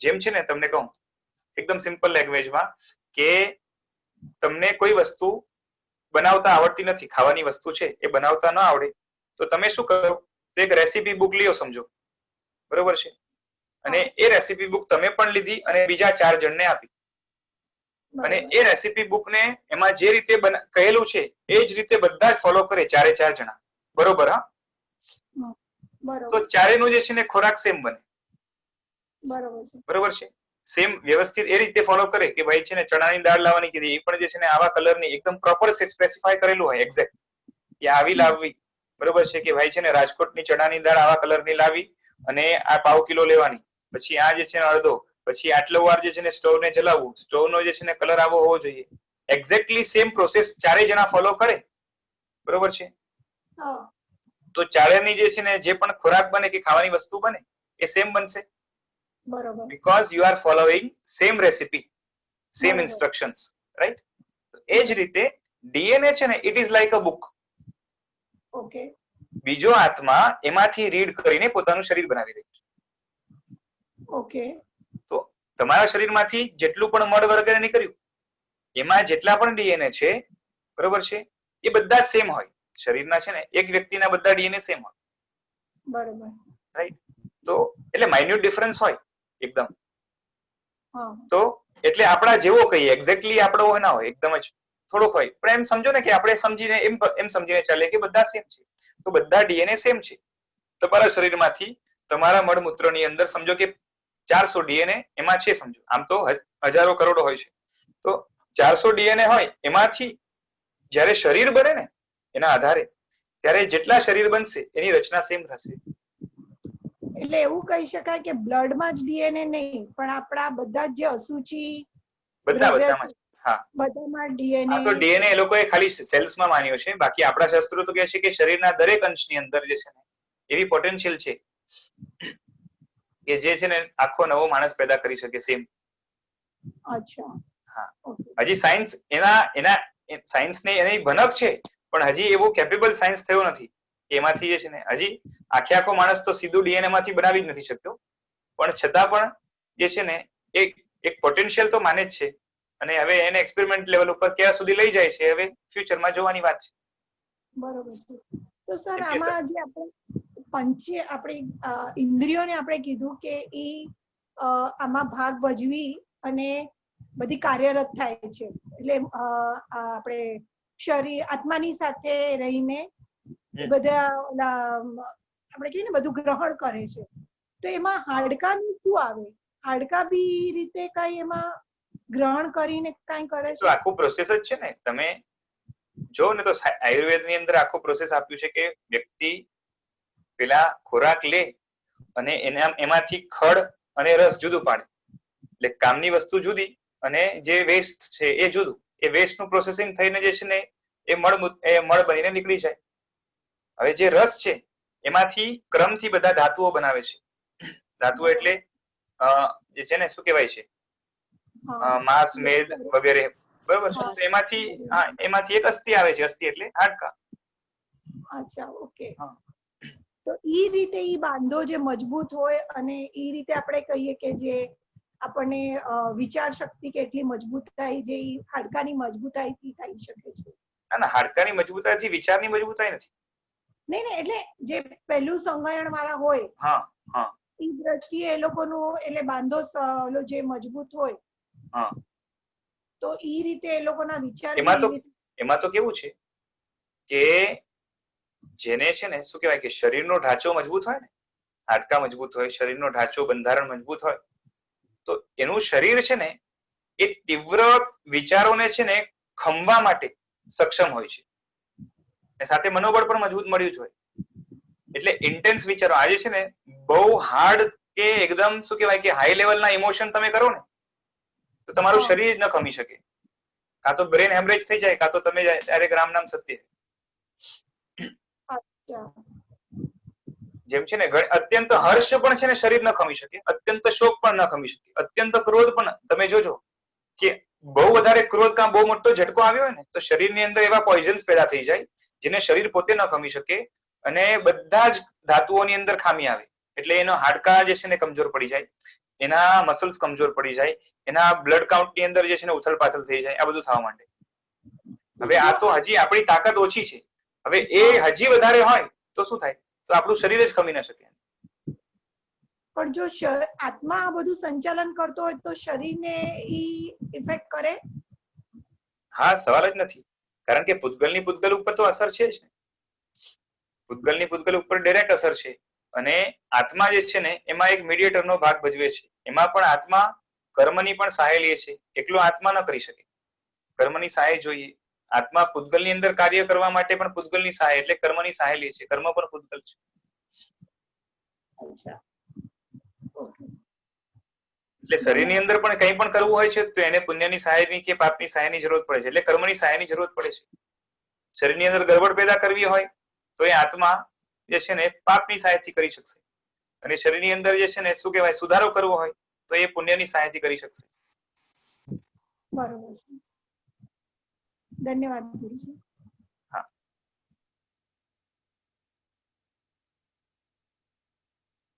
તો આપણે જોઈ રહ્યા હતા કે કોન્શિયસ પ્લાનિંગ છે, સમજીને જ્ઞાન સાથે જે પ્લાનિંગ પૂર્વક જે ક્રિયા થાય છે એમાં જે પ્લાનર તરીકે, કર્તા તરીકે જે કર્તૃત્વની અંદર ભાગ ભજવે છે એ જે અસ્તિત્વ છે, જે દ્રવ્ય છે, જે વસ્તુ છે, જે આ શરીરની અંદર રિસાઇડ કરી રહ્યો છે, રહેલો છે, એને આપણે આત્મા કહીએ છીએ. તો કર્તૃત્વ ભાવ પણ જળમાં હોય છે, હોતો નથી, આત્મામાં હોય છે. એ જ રીતે ભોક્તૃત્વ ભાવ એટલે કે જેમ કર્તા તરીકે આત્મા હોય એમ ભોક્તા તરીકે પણ આત્મા જ હોય. કેમ કે જળ વસ્તુ ક્યારેય ભોગતા નથી હોતી, એટલે ભોગવનાર બનતી નથી. એટલે ભોગવવું એટલે શું? વસ્તુને વસ્તુ મળે અને પુષ્ટ થાય એને ભોગવવું નથી કહેતા આપણે. અહીંયા ભોગતા તરીકે શું લેવાનું કે મળે તો સુખ કે દુઃખની અનુભૂતિ થાય. તમને ઈષ્ટ મળે, આપણને ઈષ્ટ મળે તો જેમ સુખની અનુભૂતિ થાય છે, અનિષ્ટ મળે તો દુઃખની અનુભૂતિ થાય છે. બરોબર છે? એટલે કે ઈષ્ટાનિષ્ટ મળવાથી સુખ દુઃખની જે અનુભૂતિ છે, બરોબર, એના ઉપરથી ખબર પડે કે આને ભોગવ્યું છે અને એનું આ રિએક્શન છે. તો મળવા દ્વારા, વસ્તુને મેળવવા દ્વારા, એને માણવા દ્વારા, એને ભોગવવા દ્વારા સુખ દુઃખની લાગણી અંદરમાં પેદા થાય છે. એવું કાર્ય પણ આત્મામાં જ થાય છે. જળ વસ્તુની અંદર સુખ દુઃખના એક્સપ્રેશન હોતા નથી. બરોબર છે? એટલે ભોગવવાનો અર્થ શું સમજવાનું કે માણવું કે સુખ દુઃખને અનુભવ. તો જળ વસ્તુ પુષ્ટ થઈ શકે, જળ વસ્તુને હાનિ થઈ શકે, એટલે મજબૂત થઈ શકે, કમજોર થઈ શકે, બરોબર છે? આ બધું થઈ શકે. પણ જળ વસ્તુમાં સુખ દુઃખની લાગણી એ ક્યારેય નહીં હોય. એટલે જળ વસ્તુ સુખનું સાધન બની શકે પણ પોતે સુખ ન બની શકે. બરોબર છે? અને એ પણ જે છે ને એબ્સોલ્યુટ સાધન ના હોય, રિલેટિવ સાધન હોય. એટલે અંતિમ સાધન ના હોય, મીડિયેટર હોય. પરંતુ જળ વસ્તુ સુખ આપી ન શકે કેમ કે એમાં સુખ છે જ નહીં. આપવાનું કાર્ય કોણ કરી શકે? જેની પાસે હોય. તો જેમાં સુખ જ નથી, સુખ નામનો ગુણ, સુખ નામની લાગણી જેમાં છે એને આપણે ચેતન કહીએ છીએ. કેમ કે સુખ પણ એક પ્રકારનું જ્ઞાન છે. અને એ જ્ઞાન કે એ વેદન કે એ સંવેદન જ્યાં છે, જે શક્તિ સાથે જોડાયેલું છે, જે વસ્તુ એકચ્યુઅલી જે દ્રવ્ય સાથે જોડાયેલું છે, બરોબર છે, એને આપણે આત્મા કહીએ છીએ. તો પોતાનું ચિંતન, પોતાનું જ્ઞાન, બરોબર, સર્જન વિસર્જન માટેનું એક પ્લાનિંગ કર્તા તરીકે જ્યાં છે એ જ જગ્યાએ સુખ નો ભોગતા જે છે ને સ્થાપિત થાય છે. એટલે કે એ વ્યક્તિ જે આ કરનાર છે, ભોગવનાર છે અને એમાં તુષ્ટિ પામનાર છે એ આત્મા છે. એટલે હું આત્મા છું એનું ઘૂંટન છે ને, એટલે એનું વારંવાર સ્મરણ કે રટણ એ હોવું જોઈએ. કે રાતના ઊંઘમાં આવીને પણ કોઈ પૂછે કે તું કોણ, બરોબર, તો સહજ રીતે અંદરમાંથી નીકળવું જોઈએ કે હું આત્મા. કેમ કે શું છે, પોતાને આત્મ તત્વ બેઠું હોય ને, એટલે મને જો આત્મ તત્વ બેસે તો મન છે ને, મન એ સતત પરમાત્મા તત્વની ગરજ વાળું રહેવાનું છે. એ આપણે આગળ આવશે કે આત્મા જેને બેઠો એની આગળની સફર એ રહેવાની કે આત્મા તો આત્માના પ્રકાર કયા આગળ આવશે. અને એના પ્રકાર જ્યારે જાણશે કે અંતરાત્મા હોય, બહિરાત્મા હોય, પરમાત્મા હોય, પછી પરમાત્મા એટલે શું, અંતરાત્મા એટલે શું, બહિરાત્મા એટલે શું, એ પ્રશ્નો આવશે. અને બધાનું સ્વરૂપ જ્યારે જાણશે ત્યારે સૌથી વધારે રમણીય સ્વરૂપ એ પરમાત્માનું આવવાનું છે. અને એ પરમાત્માનું સ્વરૂપ આવશે અને પોતાને જ્યારે બહિરાત્મા રૂપે જોશે ત્યારે એ પરમાત્મા પદની અભિલાષા જાગશે કે મારી આવી દશા છે અને પરમાત્માની આવી દશા છે, એની આપણા કરતા કેટલી ઊંચી દશા છે, શું હું આને પ્રાપ્ત કરી શકું? અને જો પ્રાપ્ત કરવાની સંભાવના દેખાશે તો જો હું આત્મા છું તો પરમાત્મા એ મારા માટે પરમ આદર્શ રૂપ રહેવાના અને ત્યારથી પરમાત્માની સાચી પ્રીતિ જાગવાની પહેલી દ્રષ્ટિમાં આવશે, યોગની પહેલી દ્રષ્ટિ. એટલે આખો પ્રોસેસ છે. પણ જો આત્મા છું એ જ ન બેઠું તો પાયાના તત્વને હાનિના કારણે કાં તો ન હોવાના કારણે આપણે ઘણી બધી મૂંઝવણો આવશે, કાં તો જે છે ને આ સંસારની અંદર અટવાયા કરશું. હાજી બોલો. આપણે હમણાં જીવન મરણની જે વાત કરી હતી કે અવયવો બંધ થઈ જાય છતાં આત્મા એટલે વ્યક્તિ જીવન છે કે મરી ગયો એ નક્કી ન કરી શકાય. એટલે એવું સાંભળ્યું છે કે મેડિકલી કદાચ એવું મનાય છે કે અગર બ્રેઇન ફંક્શનિંગ ટોટલી બંધ થઈ જાય તો એને ડેડ ડિક્લેર કરવામાં આવે છે. પછી કદાચ બીજા ઓર્ગન્સ વર્ક કરતા પણ હોય, હાર્ટ, કિડની કદાચ વર્ક પણ કરતા, પણ અગર બ્રેઇન ફંક્શનિંગ ટોટલી બંધ થઈ જાય તો એને ડેડ ડિક્લેર કરવામાં આવે છે. તો એટલે છે ને જો આ જ વસ્તુ છે હમણાં વ્યાખ્યાનમાં આવેલી, જ્યારે આ એક્ઝામ્પલ જ લીધું હતું, એક જગ્યાએથી છે ને a kind of dead body મળેલી અને એનું ફંક્શનિંગ બધું બંધ થઈ ગયું હતું. ત્યારે પૂછ્યું હતું કે ભાઈ બ્રેન, તો કે બ્રેનનું પણ જે છે ને ફંક્શનિંગ મશીનની દ્રષ્ટિએ જોઈએ તો ત્યાં હતું નહીં. પછી આપણે કહીએ કે આપણે જેમ જૈન શાસ્ત્રોના મુજબ કહીએ કે કઈ ને કઈ કામ કરતું હોય અંદરમાં, કેમ કે પર્યાપ્તિઓ કામ કરે છે ને એટલે. પણ અકોર્ડિંગ ટુ મેડિકલ સાયન્સ જોવા જવું તો બધું જ બ્રેન પણ ફંક્શનિંગ બંધ. કેમ કે એક છે ને નિયમ છે ફિઝિક્સમાં પણ કે જેમ ટેમ્પરેચર ડાઉન થાય ને તો એક્ટિવિટી સ્લો થતી જાય વસ્તુની. અને ઘણી જગ્યાએ ટેમ્પરેચર માઇનસમાં ઘણા લેવલ સુધી જાય તો હવે નોર્મલ શું છે આમાં કેવું છે કે સામાન્ય કોઈ પણ વસ્તુ હોય ને, કોઈ પણ વસ્તુ એનું ટેમ્પરેચર જ્યાર સુધી એબ્સોલ્યુટ ઝીરો નથી હોતું, એબ્સોલ્યુટ ઝીરો એટલે -273.15 ડિગ્રી સેલ્સિયસ, રાઈટ, જે કેલ્વિન સ્કેલ હોય ને એમાં ઝીરો આવે. તો જ્યાં સુધી એબ્સોલ્યુટ ઝીરો નથી હોતો ને ત્યાર સુધી દરેક વસ્તુની અંદર, ખાલી બ્રેન નહીં, બ્રેન તો લિવિંગ નો એક પાર્ટ છે, નોન લિવિંગ ઓબ્જેક્ટ્સ ની અંદર પણ હલનચલન માઇન્યુટ લેવલ ઉપર ચાલુ જ હોય છે. સમજાય છે? માઇન્યુટ લેવલ ઉપર જે છે ને બધી જ વસ્તુ અંદરથી વાઇબ્રેટ કરતી હોય છે, કેમ કે એની અંદર હીટ છે અને હીટના કારણે એટલે કે એનર્જીના કારણે એની અંદર અલગ અલગ પ્રકારની વાઇબ્રેટરી એનર્જી છે, અલગ અલગ ટાઈપના કાઇનેટિક્સ છે. તો કોઈ પણ વસ્તુ હોય, મારા ઘરનો દરવાજો હોય ને તો એ દરવાજાની અંદર જેટલા પણ એટમ્સ મોલિક્યુલ્સ રહેલા છે એની અંદર પ્રોટોન્સ, ન્યુટ્રોન્સ, ઇલેક્ટ્રોન્સ એ બધાનું હલનચલન જે ચાલુ છે because of certain type of heat. અને એ હીટ કમ્પ્લીટલી ક્યારે નીકળી જાય, જ્યારે સુધી એ માઇનસમાં ન પહોંચે, -273 એટલે એબ્સોલ્યુટ ઝીરો ન થઈ જાય. તો જ્યાં સુધી એબ્સોલ્યુટ ટેમ્પરેચર નથી આવતું ઝીરો, એબ્સોલ્યુટ ઝીરો, ત્યાં સુધી બધી જ વસ્તુની અંદર હલનચલન રહેવાની છે. તો એ માઇન્યુટ રહેશે. પણ મેડિકલ સાયન્સની દ્રષ્ટિએ જે શું કહેવાય કે બ્રેનના ફંક્શનિંગ માટે જે મેજર હલનચલન જોઈએ એ કમ્પ્લીટલી સ્ટોપ થઈ ગઈ. આ એક કેસ છે. તો એ સ્ટોપ થઈ ગયેલી હોવા છતાં પણ શરીર સળ્યું નહોતું, એટલે એમને લાગ્યું કે ચલો આપણે ટ્રાય કરીએ, સંભાવના લાગે છે. તો they tried and they were successful. જીવતો થયો. તો એવા કાઉન્ટર એક્ઝામ્પલ છે પણ ખરા કે હા, એટલે રિયલ એક્ઝામ્પલ જ લીધું તમારા સાહેબે ત્યારે આ રીતે કે એક જગ્યાએ આવું બનેલું, મને પ્લેસનું નામ ખબર નથી. ઓકે. હા, અને આ તો કઈ નથી, કેવું છે કે આપણે અહીંયા એવું હમણાં તો ખબર નહીં થતું હશે કે નહીં, હઠયોગની સાધનાઓ હોય છે ને જેની અંદર શરીરના ફંક્શનિંગને સ્લો કરવામાં આવે છે.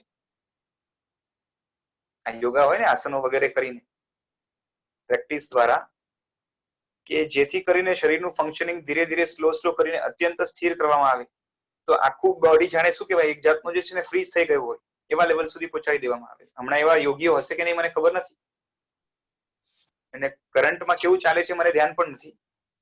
જે લોકો આજે આસન વગેરે એટેન્ડ કરતા હશે કે એમાં શું છે મનનો વિભાગ પણ આવે તો એમાં એ બને કે જે છે ને આખું જ ફંક્શનિંગ સ્ટોપ કરવામાં આવે. પછી બ્રેન નું કેવું છે ત્યારે કોઈ એને શું કહેવાય કે કોઈ ડોક્ટરો સાથે કન્સલ્ટ કરીને એને એનો ગ્રાફ બનાવ્યો હોય તો કેવું આવતું હશે મને ખ્યાલ નથી. નહીં તો એને પણ એક્ઝામ્પલ તરીકે લઈ શકાય જો કમ્પ્લીટલી આ રીતે બંધ થયું હોય. વિશાલભાઈ, આ કિસ્સો નેધરલેન્ડમાં બનેલો હતો. અચ્છા, આ દ્રષ્ટાંત લીધેલું હમણાં જ મારા સાહેબે ઘાટકોપરમાં. હા, રાઈટ. અને એકચ્યુઅલી શું હતું, હું આવ્યો ને ત્યારે જગ્યાનું નામ છે ને એ બોલાઈ ગયું હતું પેલા, એટલે હું થોડોક લેટ થયો, એટલે મારે સાંભળવામાં નહોતું આવ્યું કિશુમાં ને કિશુ જગ્યાનું નામ નેધરલેન્ડમાં. તો આપણે અત્યારે જેટલું પણ જ્ઞાન છે એ વાપરીને એકદમ 100% તો ખાતરીપૂર્વક કહી ન શકાય ને કે વ્યક્તિ જીવે છે કે મતલબ જે વ્યક્તિ મરી ગયું કે નહીં, એવું ખાતરીપૂર્વક ના કહી શકાય. હા, આમાં તો કેવું છે, બધા અવયવો પણ આ તો છે ને ખાલી બરફનો દ્રષ્ટાંત થયું. બાકી એવા તો ઘણા બધા દ્રષ્ટાંતો છે ને બનતા હોય છે કે ડોક્ટરે ડેડ ડિક્લેર કરી દીધો, બરોબર છે, પછી જીવતો થયો. એ ત્યાં થોડીક છે ને ડોક્ટરની ખામીઓ ગણાય. પછી ઘણી વાર શું હોય કે એવા ડોક્ટરો હોય કે એકદમ છે ને ખબર ના પડે ડેડ ડિક્લેર કરી દો, પછી જે છે ને એમ કે બહુ ફંક્શનિંગ લો થઈ ગયું હોય એટલે બહુ હાર્ટબીટ ક્યાં ખબર ના પડે સાવ, અને હાર્ટબીટ બંધ થયા પછી પાછી ચાલુ કરી શકાય છે એ તો બધા જ માને છે. પેલું હોય ને આના કારણે પેલું મશીન આવે ને એ તો થતું હોય છે. ગિરનારમાં છે એવા યોગી હજી. અચ્છા, હા, તો બસ એ હઠયોગની સાધના દ્વારા થઈ છે. હા, ત્યાં 500 વર્ષ ઓલ્ડ છે યોગીઓ ગિરનારમાં. રાઈટ. એટલે કહેવાનું તાત્પર્ય એ જ કે છે ને આવું જાતનું જે છે ને, અને પાછે એક નહીં પણ આવા છે ને ઘણા દ્રષ્ટાંતો પણ ખરા, અને એવા ઘણા બધા મુદ્દાઓ છે જેના કારણે શું થાય, આજે કેવું છે આજનું સાયન્સ જેના ઉપર વર્ક કરે છે ને, જેમાં આત્મા શોધવાની કોશિશ કરે છે, કેમ કે આપણે કહીએ કે આત્મા છે તો એ કહેશે કે ક્યાં છે, અને જે લોકો શોધ પણ કરી રહ્યા છે, મગજ લગાવે છે, તો they are trying to find આત્મા ઇન વોટ સેન્સ કે એક કંઈક મટીરિયલ હશે, કોઈ એટમ કે કોઈ મોલિક્યુલ કે કોઈ એવી એમાંથી જનરેટ થયેલી એનર્જી, એમાં અગર ફાઇન્ડ કરવા જશો તો નહીં મળે. એનું કારણ શું છે કે એક એન્ટિટી જુદી છે જેની પ્રોપર્ટીઝ અલગ છે, રાઈટ. એટલે એમ કે આત્માનું માસ નથી, જે છે ને સીધું વોલ્યુમ નથી, કોઈ વેટ નથી, અને જે વસ્તુઓ છે એના જે ગુણધર્મો છે ને કયા છે તો રૂપ, રસ, ગંધ, સ્પર્શ વગેરે, એમાંથી એક પણ વસ્તુ નથી. આત્માના એની ક્વોલિટીઝ જ જુદી છે. જ્ઞાન, દર્શન, ચારિત્ર. હવે જ્ઞાન, દર્શન, ચારિત્ર બધાને પ્રત્યક્ષ છે, અને વસ્તુઓ છે ને એ બધી પૌદ્ગલિક પ્રત્યક્ષ છે, અને એના કારણે આપણે શું કહીએ કે જે લોકો બ્રહ્મા છે કાં તો જે નથી માનતા આત્માને, તો એ લોકો શું કરે છે, આ જ્ઞાન, દર્શન, ચારિત્રને અહીંયા ઇમ્પોઝ કરી દે છે. એટલે કે વસ્તુમાં જ જ્ઞાન, દર્શન, ચારિત્ર છે એવો ઇમ્પોઝ કરે છે. એટલે શું થઈ ગયું કે શરીરમાં જ છે ને આ જ્ઞાન, દર્શન, ચારિત્ર ઉત્પન્ન થાય છે. ઓકે, જ્ઞાન, દર્શન, ચારિત્ર એટલે જાણવું, શ્રદ્ધા કરવી અને આચરણ કરવું, એ બધી જ તાકાતો એને ક્યાં ઇમ્પોઝ કરી દે છે, આ પૂતગલમાં, રાઈટ.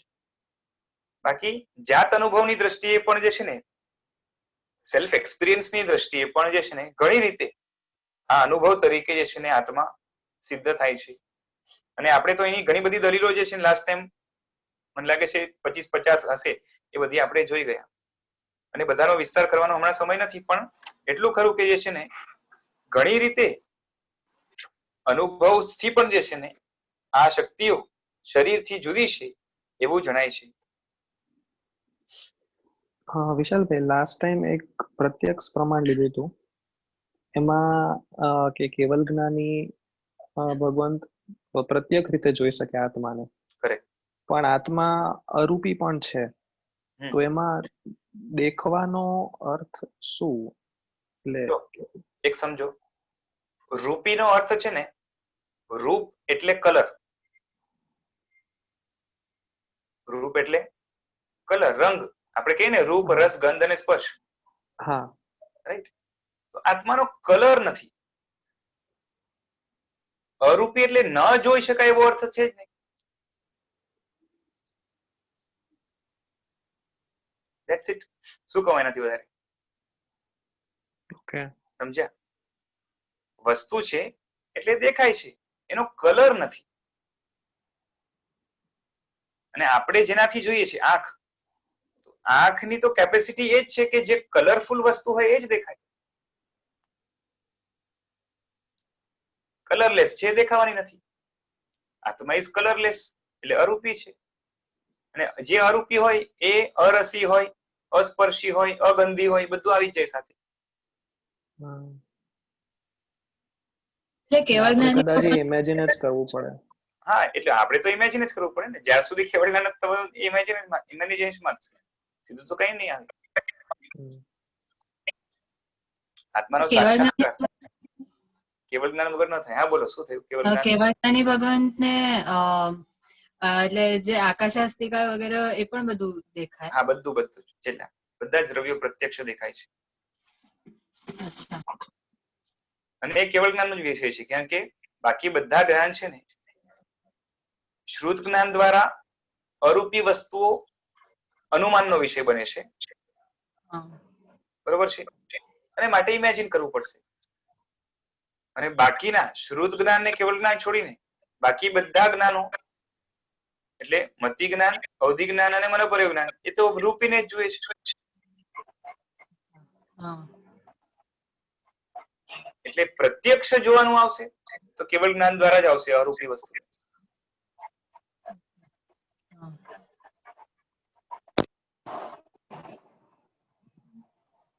ધન્યવાદ. હમણાં આપણે જોયું કે આત્મા કરતા છે, તો પૂતગલમાં જે ગરણ પુલન દેખાય છે, એટલે કે ફોર એક્ઝામ્પલ શેત્રુંજય છે તો એ વધે છે ને ઘટે છે, તો એને કઈ રીતે જોશે? જો શત્રુંજય તો કેવું છે કે એ જે પહાડ છે ને, એ પહાડની અંદર પથ્થર છે, પાણી છે અને વનસ્પતિ છે. આ ત્રણેય જીવ તો છે, અજીવ તો છે નહીં. બરોબર છે? એટલે બધામાં જ આત્મા રહેલો છે. અને એ જ આત્મા પોતાનું શરીર બનાવે છે, એનું કર્તૃત્વ છે. જ્યાં ઉત્પન્ન થાય છે આત્મા, ત્યાં જે આત્માઓ ત્યાં ઉત્પન્ન થાય છે ત્યાં શરીર બનાવે છે, અને ત્યાં જ ધૂપ છાવ વગેરેના અનુભવ કરીને એ સુખ દુઃખ ને પણ જે છે ને ભોગવે છે. એટલે ત્યાં કર્તૃત્વ ને ભોગતૃત્વ ત્યાં પણ આત્માનું જ આવવાનું. પણ આપણે બીજા પૂતગલ જોઈએ ને તો એમાં ખાલી ગરણ જ દેખાય, એટલે કે કપડું જૂનું થાય, ટેબલ જૂનું થાય, એટલે એ બધું ઘટતું જાય છે, પણ પૂરણ એમાં નથી દેખાતું. જ્યારે શેત્રુંજયમાં દેખાય. હા, તો એમાં કેવું છે કે જ્યાં જીવની એક્ટિવિટી હોય ને, તમે નાના હતા, તમે મોટા થયા, રાઈટ? જે ગ્રોથ થયો ને, એ ગ્રોથ નું કારણ પણ શું છે કે તમારા શરીરમાંથી પૂતગલો નીકળ્યા નથી એવું નથી, પણ જેટલા નીકળ્યા એના કરતા વધારે આવ્યા, એટલે જ વોલ્યુમ તમારો વધી શક્યો ને, તમારું વજન વધ્યું છે, બધું વધ્યું છે. તો એ જ રીતે ત્યાં પણ છે કે જીવ જ્યાં રહેશે ત્યાં પૂરણ ગલનમાં કેસ શું હશે કે જ્યાર સુધી જીવતો છે ત્યાર સુધી એ જે છે ને, પાછું આમાં પાછું કેવું છે કે આખી લાઈફમાં પાછું થાય કેવું કે લગભગ કેવું યુવાની વગેરે હોય ને, સ્ટાર્ટિંગમાં કેવું હોય કે પૂરણ વધારે, ગલન ઓછું, એટલે મોટો થાય, વોલ્યુમ વધે, કેમ કે ઓવરઓલ વેઇટ વધી રહ્યો છે ને. પછી એક સ્ટેજ આવે કે યુવાનીનો જે સ્ટેજ છે પસાર થાય ત્યારે ઓલમોસ્ટ ઇક્વલ હોય, બહુ ફરક ના પડે. પછી વધારે ખાઈને વેઇટ ગેઇન કરે કાં તો જે છે ને ડાયટિંગ કરીને વેઇટ લૂઝ કરે, એક વાત જુદી છે, એક જનરલ પ્રોસેસ. પછી વૃદ્ધાવસ્થા આવે ત્યારે પાછું શું થાય ખબર છે? રિવર્સ પ્રોસેસ થાય કે પૂરણ ઓછું અને ગલન વધારે. આ જનરલી. પછી કર્મ ઉપર ડિપેન્ડ કરે છે કે આપણે પૂરવાનો ઘણો પ્રયત્ન કરીએ પણ કર્મ જ વિપરીત હોય તો એ ગલાવી દે. આવી બધી વિચિત્રતાઓ છે ને એ લિવિંગમાં મળશે. અને પાછી નોન લિવિંગમાં કેવું છે કે પૂરણ જેટલું થાય એના કરતા ગલન વધારે થવાના કારણે નોન લિવિંગ બધી વસ્તુ એને જો સ્પેશિયલ ટ્રીટમેન્ટ ન મળે એક્સટર્નલ, તો એ બધી વસ્તુમાં પૂરણ ઓછું અને ગલન વધારે થશે. એટલે એ વસ્તુ જૂની થવાની છે અને શું કહેવાય કે એની મજબૂતી ઓછી થવાની છે.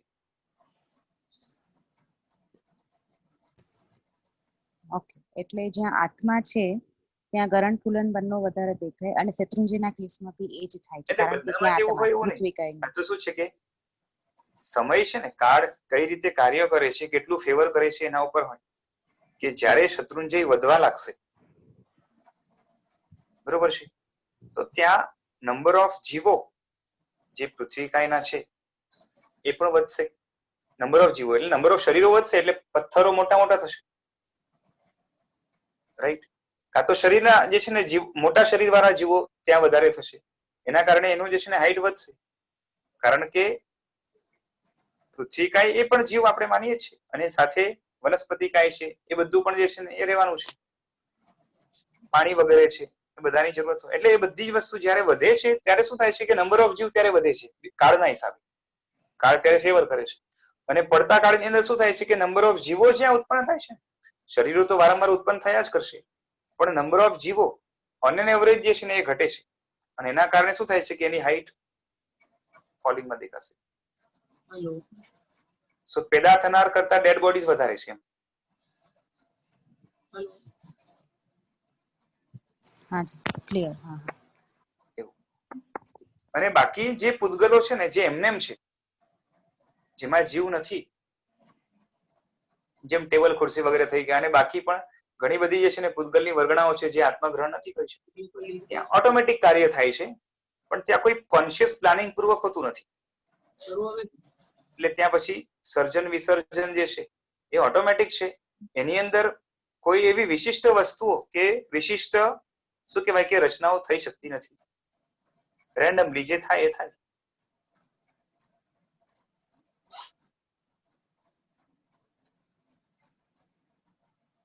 ચાલો ચાલીએ આગળ.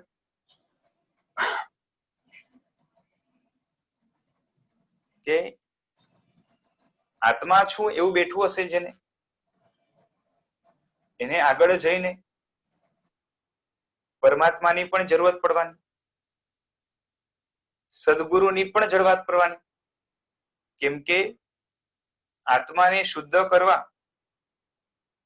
ક્યાંક તો જવું પડશે, એટલે દેવગુરુની સહાયની જરૂરત પડશે. પણ આત્મા જ બેઠો નથી જેને, એટલે કે હું આત્મા છું એવી શ્રદ્ધા જ પાયામાં બેઠી નથી, તો આગળનું આ બધું કાર્ય નહીં થઈ શકે. જેને આત્મા છું એ બેઠું શરૂઆત થઈ, આત્માના આટલું બધું ઐશ્વર્ય છે એ જ્યારે ખ્યાલ આવશે ત્યારે એને તો ચોક્કસ દેવગુરુની જરૂરત પડવાની ને પડવાની. હજી આગળ કહે છે કે જે જુએ છે, જાણે છે, વિચારે છે, બોલે છે, આ બધું જે કરે છે એટલે કરતા જ થઈ ગયો ને, બરોબર છે? એટલે એ બધી જ એક્ટિવિટીઝ સમજી ને કરે છે. એટલે જ્ઞાન બેઝડ જેટલી પણ એક્ટિવિટીઝ છે એ બધી જ આત્મામાં હોય છે. નોલેજ બેઝડ એક્ટિવિટી આત્મા સિવાય કોઈ કરી શકતું નથી. અથવા તો એમ કહેવાય કે નોલેજ બેઝ એક્ટિવિટીનો જે સોર્સ છે, જે સ્ત્રોત છે, એ જે પણ વસ્તુ છે એને આપણે આત્મા કહીએ છીએ. જો જડ વસ્તુ છે ને ક્રિયા શૂન્ય નથી, પણ એમાં કરતાપણું નથી, હું કરું એવો ભાવ નથી. શક્તિ શૂન્ય પણ નથી, જળમાં ઘણી શક્તિ છે, અનંત શક્તિઓ છે. ગુણ શૂન્ય પણ નથી, જળની અંદર રૂપ, રસ, ગંધ, સ્પર્શ આ સામાન્ય ગુણો, બાકી તો મજબૂતાઈ જે છે ને ચિકાસ, પછી જે છે ને એ બંધાવાપણું, આ ઘણું બધું જે છે ને એમાં રહેલું છે. એટલે ગુણો પણ જે છે ને અઢળક અનંતા ગુણો એ જળમાં પણ રહેલા છે, પરંતુ એમાં જે પણ ક્રિયા થાય that is not enforced by knowledge. એટલે જ્ઞાન બેઝડ જેટલી પણ એક્ટિવિટી હશે એ બધી જ જેમાંથી પ્રવૃત્ત થાય છે એ તત્વ આત્મા છે. બરોબર છે. હવે જ્ઞાનના જે સાધનો છે, આપણા માટે જ્ઞાનના સાધનો શું છે? તો 5 ઇન્દ્રિયો અને મન, એને આપણે જ્ઞાનેન્દ્રિય કહીએ છીએ. હાથ પગ વગેરે જે છે એને આપણે કર્મેન્દ્રિય કહીએ છીએ.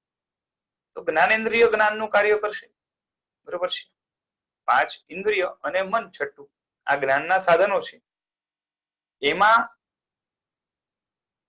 જ્ઞાન માટેની એક સહાયક શક્તિ છે, એ હેલ્પ કરશે જ્ઞાન માટે, પણ મૂળભૂત શક્તિ નથી.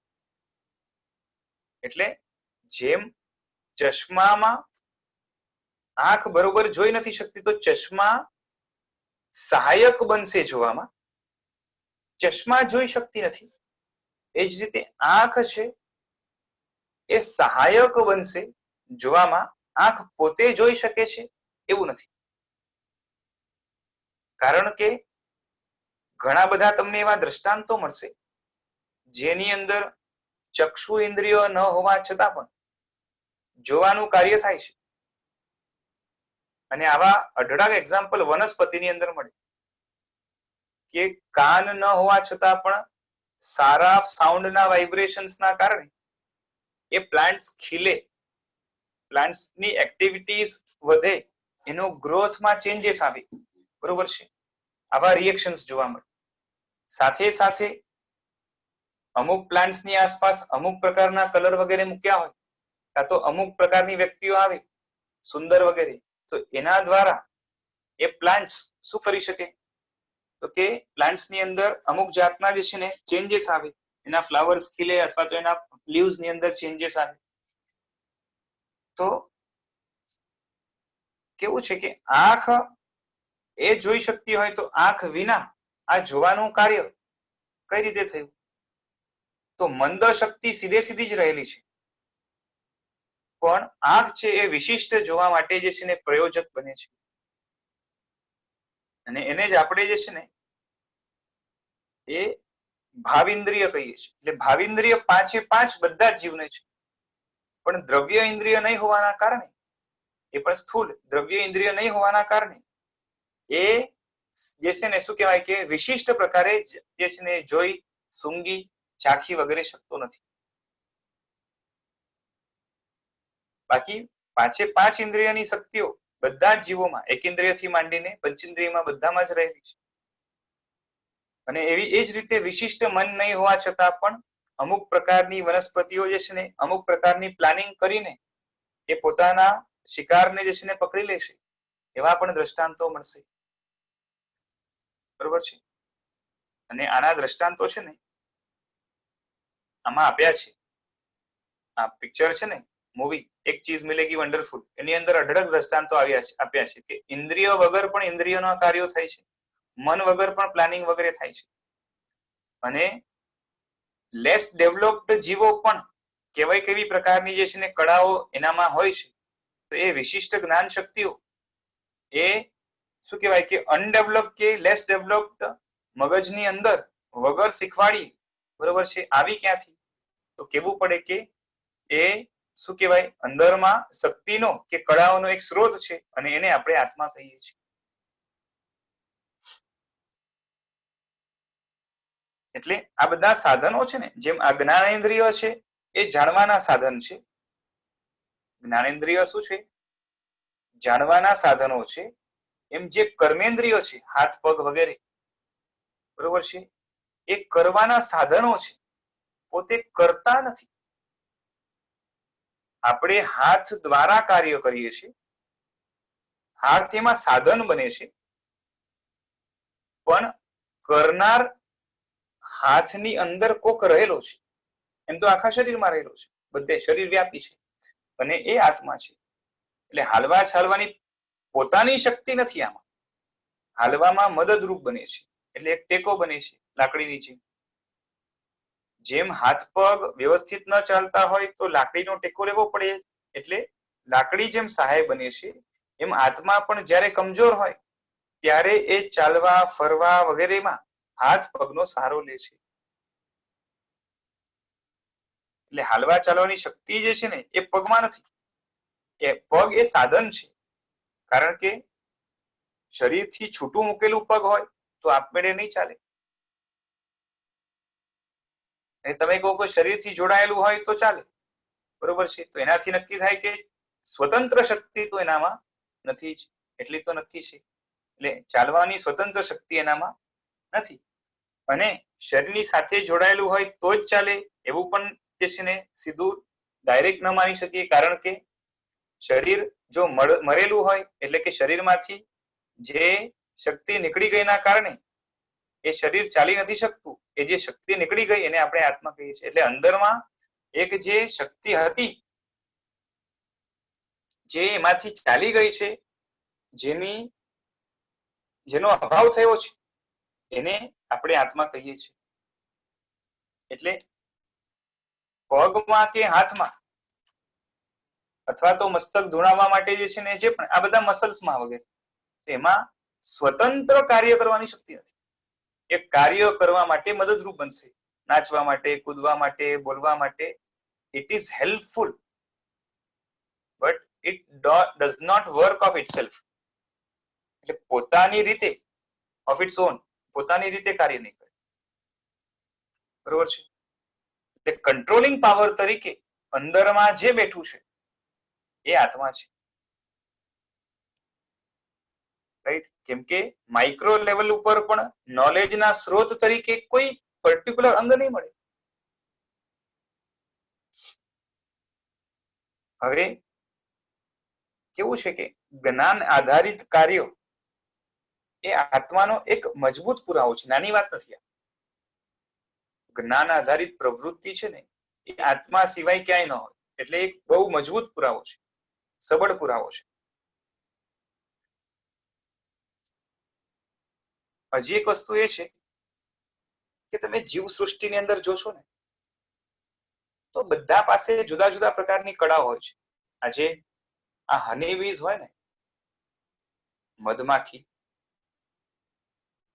એ બધી જ મધમાખી એ બરાબર મધપૂડો બનાવે, બરાબર જે છે ને ફ્લાવર માંથી જ્યુસ ચૂસી લાવે, બરાબર જે છે ને રાણીની સેવા વગેરે કરે, બરાબર જે છે ને એ ચૂસેલા જ્યુસને હનીમાં કન્વર્ટ કરે, બરાબર એનું જે છે ને સંરક્ષણ કરે, પેકિંગ કરી રાખે. આખી એની સોશિયલ વ્યવસ્થા ગોઠવાયેલી હોય છે. તો આ બધું જ જે બને છે અને એકદમ વ્યવસ્થિત આર્ટ સાથે કરે છે. તો હવે આટલું એકદમ કહેવાય ને પરફેક્ટ કાર્ય, આ તો એક મધમાખીની વાત થઈ. કેટલા બધા દ્રષ્ટાંત મળશે કે અલગ અલગ જીવાતની અંદર અલગ અલગ પ્રકારની તમે જુઓ તો કળાઓ છે. કળાઓ આવી ક્યાંથી? આવું જ્ઞાન આવ્યું ક્યાંથી? બરોબર છે. તો એટલે ક્યાંથી આ ભાવમાં તો એ શીખી નથી, આ જન્મમાં એને કોઈ શીખવાડ્યું નથી. તો કળાઓ આ બધી છે એ આવી ક્યાંથી? કેમ કે થાય છે શું કે આ બધું કાર્ય કરવા માટે એના શરીરની અંદર જેવો જે છે ને એને ડીએનએ વગેરે મળ્યું છે ને. મેં કીધું ને કે એક બુકની જેમ આપણે રેસીપી બુકની જોઈને કાર્ય કરતા હોઈએ છીએ, તો આત્મા પણ આ ડીએનએ ને રીડ કરીને, અને એ પર્ટિક્યુલર ડીએનએ એને શેના માટે મળ્યું? બીકોઝ એના કર્મ, રાઈટ. એનું ગોત્ર વગેરે જે કર્મ છે એને એક પ્રકારનું જ ડીએનએ અપાવે, અને એ કર્મના કારણે એને ડીએનએ વગેરે મળ્યું. અને એ ડીએનએ નો આધાર લઈને એક ખોરાક બનાવીને શરીરની અંદર એને પ્રવેશ પણ કરાવ્યો, અને શરીરના કાર્યો, અને પાછું એ ડીએનએ આખા એના અસ્તિત્વને ઇન્ફ્લુઅન્સ કરશે. એટલે ડીએનએ એક જાતનું સમજો ને કે DNA is a type of book. એને રીડ કરીને કાર્ય કરે છે, અને એટલી સક્ષમતાથી કાર્ય કરે છે, બરોબર. આપણે એક બુક લઈએ, એમાં રેસીપી આપી હોય, બરોબર છે, અને બુદ્ધિ બહુ સક્ષમ ના હોય તો ગોટાળા પણ કરીએ, જેવું બનાવવું છું એના કરતા જુદું બનાવી દઈએ, right. Process almost same follow કરશું, પણ કંઈક ગડબડ થઈ ગઈ એના કારણે. તો આ લોકો તો પોતાના ડીએનએ ને રીડ કરીને એટલું ફાઇન કાર્ય કરતા હોય કે એમાં કઈ ભૂલ ન થાય, ક્ષતિ ન પડે. આપણી પણ બુદ્ધિ જો સતત જ હોય, આપણું પણ તમે જોજો કે અમુક લોકો એવા હોય કે જે છે ને જીવનમાં ક્યારેય આર્ટ્સ જેવી કઈ વસ્તુ ભણ્યા ના હોય, ક્યાંથી કઈ નહીં, પણ જે છે ને એ બરોબર જે છે ને વસ્તુઓને કોપી કરી શકે, કાં તો જાણી શકે, કાં તો ફોટોગ્રાફિક મેમરી, કાં તો ઇઝીલી મોટા મોટા કેલ્ક્યુલેશન્સ કરી શકે. ઓકે, આપણે એને ગોડ ગિફ્ટેડ કહીએ, પણ આ શક્તિઓ જે છે એ આટલી ખીલી મીન્સ ધેર ઇઝ સમથિંગ કે એની કઈક પ્રેક્ટિસ પાછળના ભાવમાં બોલે છે. તો ત્યાંથી અહીંયા જે આવ્યું એ તત્વ શું છે? તો એ આત્મા છે. અને આટલી શું કહેવાય ફૂલ પ્રૂફ સ્કિલ્સ છે ને એ જ આત્માનો જળહળતો પુરાવો છે. આવી જબરદસ્ત વિદ્યા, કળા, જ્ઞાન એનો જે સ્ત્રોત છે એ આત્મા છે.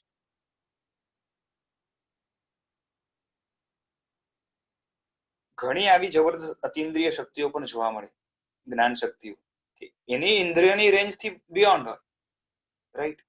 તો એનો પાયો જે છે ને એ આત્માનો એક પ્રબળ પુરાવો છે. જ્યાંથી આવે છે એને આત્મા કહીએ છીએ. પછી કોઈ એને કંઈ પણ નામ આપે, કોઈ શક્તિ આપે, કોઈ કંઈ પણ કહે, પણ એ નામ કંઈ પણ આપો, પણ એક છે અને એ વસ્તુ એ આત્મા છે. એના પછી ગુણો કેવા છે વગેરેની વાત આગળ આવે. But there is something which resides inside the body and does everything knowingly. પછી કોન્શિયસલી હોય કે અનકોન્શિયસલી, પણ કાર્ય જ્ઞાન સાથે થઈ રહ્યું છે. જ્ઞાન જ્યાં મંદ છે એટલે જ્ઞાનનો ઉપયોગ જ્યાં મંદ છે અને કાર્ય ઘણું થઈ રહ્યું છે, અને જ્યાં જ્ઞાનનો ઉપયોગ સતેજ છે એ કોન્શિયસ પ્લાનિંગ છે, કાર્ય થઈ રહ્યું છે. તો આ બધું જ એ કોન્શિયસનેસ જ્યાંથી ફ્લો થાય છે, નીકળે છે, અને કોન્શિયસનેસના કારણે કાર્ય જે કરી રહ્યું છે એને આપણે આત્મા કહીએ છીએ. અને આવા શાસ્ત્રોની અંદર આત્મા માટે, આત્માના અસ્તિત્વને બતાવવા માટે સેંકડો દાખલાઓ જે છે ને બતાવવામાં આવે છે, બરોબર છે, જે સચોટ આત્માનો એ પુરાવો કરી આપે છે. ત્રિષષ્ટિ સલાકા પુરુષ ચરિત્રની અંદર ઋષભદેવ ભગવાનનું જયારે ચરિત્ર આવે છે, એના ભવોની વાત આવે છે, ત્યારે પછી આવે છે કે એ વચ્ચેના એક ભવની અંદર પોતે રાજા હતા અને નાસ્તિક હતા. પછી એમના મંત્રી એમને આસ્તિક કર્યા, કેમ કે મંત્રી આસ્તિક હતો અને અમુક દલીલો કરી, તો ત્યાં પણ જે છે ને એક કન્વર્ઝેશન ચાલે છે. તો ત્યાં પણ આત્માની સાબિતીના દ્રષ્ટાંત મળે. તમારે વાંચવું હોય તો વાંચી શકો, મેં રેફરન્સ આપી દીધો છે. પછી આત્મા છે, આત્મા કેવો છે વગેરે એના ઉપર પ્રદેશી રાજાના પણ જે છે ને એ કેશી ગણધર સાથે જે સંવાદો થયા છે એના ઉપરથી પણ અમુક વસ્તુ ખ્યાલ આવશે. એટલે આવા ઘણા બધા એક્ઝામ્પલ્સ આપ્યા છે, અને ગણધરવાદમાં પણ વિસ્તારથી આપ્યું છે. એમાંથી અમુક પોઈન્ટ્સ આપણે જોઈ ગયા હતા અલગ અલગ પ્રમાણોથી. હવે આત્માની અવસ્થાઓ, શક્તિઓ, ગુણો વગેરેના પણ પ્રત્યક્ષ દ્વારા સિદ્ધ કરીને જે છે ને, એટલે આત્માની શક્તિઓ કેમ કે જ્ઞાન શક્તિ છે તો પ્રત્યક્ષ જ છે ને, આપણે પોતે જેને અનુભવીએ છે. આત્માના ગુણો છે કેમ કે અલગ અલગ પ્રકારની અવસ્થાઓ છે એ પણ આપણને દેખાય છે જીવ સૃષ્ટિની અંદર, કે કોન્શિયસનેસ જ્યાં જ્યાં વ્યાપ્ત છે, કોઈ ગધેડાના રૂપમાં છે, કોઈ ગાયના રૂપમાં છે, કોઈ ભેંસના, કોઈ કીડીના રૂપમાં છે, કોઈ ઘાસના તણખલાના રૂપમાં છે, કોઈ મોટા પહાડના રૂપમાં છે, કોઈ એટલે પહાડના પથ્થરોના રૂપમાં, કોઈ વટ વૃક્ષ મોટો જે છે એ રૂપમાં છે. તો એવરીવેર કોન્શિયસનેસ અલગ અલગ ફોર્મમાં જોવા મળે છે. એટલે આ જુદી જુદી અવસ્થાઓ છે. કોઈ કોઈ અવસ્થાની અંદર જ્ઞાન શક્તિ ઘણી ઓછી થઈ ગઈ છે, કોઈ કોઈની અવસ્થાની અંદર જ્ઞાન શક્તિ અમુક લેવલ સુધી ખીલેલી છે અને ક્રિયા શક્તિ દબાયેલી છે, અમુકમાં ક્રિયા શક્તિ ઘણી છે પણ જ્ઞાન શક્તિ મંદ છે. આવા જુદા જુદા જે છે ને જુદી જુદી અવસ્થાઓ બધા જ ગુણો સાથેની આ વ્યક્તિત્વ એટલે કે આત્મા સાથે, એ તત્વ સાથે જોડાયેલી જોવા મળશે. એટલે આત્માની અવસ્થાઓ, શક્તિઓ, ગુણો એના પણ જે છે ને એ પ્રત્યક્ષ પુરાવાઓ મળે છે, અને એના પણ પુરાવાઓ શાસ્ત્રની અંદર આપ્યા છે. એટલે ખાલી આંખ મીચીને માનવાની જરૂર નથી કે કહ્યું છે એટલે માની લો, પરંતુ જાતે સમજો, વિચારો, અનુભવ સાથે ટેલી કરો તો ઘણી વસ્તુ જે છે ને આમાંથી ઉજાગર થશે, ખ્યાલ આવશે. બરોબર છે. હવે જે આ ગ્રંથ છે એ આસ્તિકો માટે, અને એમાં પણ આસ્તિક્ય જેનું હવે ભવ્યત્વના પરિપાકના કારણે મુક્તિની નજીક આવી ગયું છે, એના માટે ઘણું ઉપયોગી કાં તો આશીર્વાદ રૂપ બનશે આ પુસ્તક કે આ ગ્રંથ. પુસ્તકના રચયિતા હરિભદ્ર મહારાજ છે, અને એમની જે આપણે વાર્તા કે કથા જોઈ હતી એમાંથી ખબર પડે કે એમનામાં જે મુખ્ય 2 ગુણો હતા ને એના કારણે બહુ આગળ આવ્યા. એક તો આંતરિક પ્રામાણિકતા, ઇનર હોનેસ્ટી, કે અંદર નક્કી કર્યું હતું એમણે નક્કી કર્યું હતું અંદરમાં કે મને ન સમજાય ને કોઈ સમજાવી આપે તો હું એનો શિષ્ય થઈ જાઉં. હવે અંદરની વાત છે. હવે ક્યાંક હારે આ સમજો, બોલવાની શું જરૂર છે, પણ ના, ઓનેસ્ટ હતા, નક્કી કર્યું છે. આપણે તો આપણા વચનથી પણ ફરી જતા હોઈએ છીએ. એમણે મનની અંદર જે વિચાર કે સંકલ્પ કર્યો કોઈને ખબર નથી, છતાં પણ ફર્યા નથી. બરોબર છે. એટલે એમની પ્રામાણિકતા તમે જુઓ. અને બીજા નંબરે જ્ઞાન માટેની એમની તલબ કેટલી હશે કે એક વાક્ય ન સમજાયું તો ઠીક છે ને, જવા દો ને, બરોબર છે. પણ ના, ન સમજાયું તો એના માટે દીક્ષા લઈને ઘણા વર્ષો ભણીને એ અર્થ સમજવા માટે રેડી થયા. કારણ કે તરત અર્થ કહી દે તો ત્યાંથી ચાલ્યા જાય. પણ ના, ગુરુએ દીક્ષા આપી, રહસ્યો સમજાવ્યા, છેલ્લે અર્થ સમજાવ્યો, એટલે ઘણા ટાઈમ પછી, અને ત્યાં સુધી શ્રદ્ધા થઈ ગઈ હતી જૈન ધર્મ. એટલે આ રીતે એક વસ્તુને જાણવા માટે પણ બધું જ છોડી દે. જ્ઞાનની તડપ કેટલી હશે અંદરમાં. એટલે તમે વિચાર કરો કે જ્ઞાન ગુણ માટે એમની જે તલબ છે, એટલે જ્ઞાનને ઇમ્પોર્ટન્સ કેટલું આપતા હશે. અને એની સામે આપણે ઠીક છે આજ નહીં તો કાલે જોશું, હવે ટાઈમ નથી મળતો ભણવાનો. એટલે અહીંથી શીખવા જેવું છે કે જે વ્યક્તિ કેવું છે, જે પોતાની સાથે ચીટિંગ કરે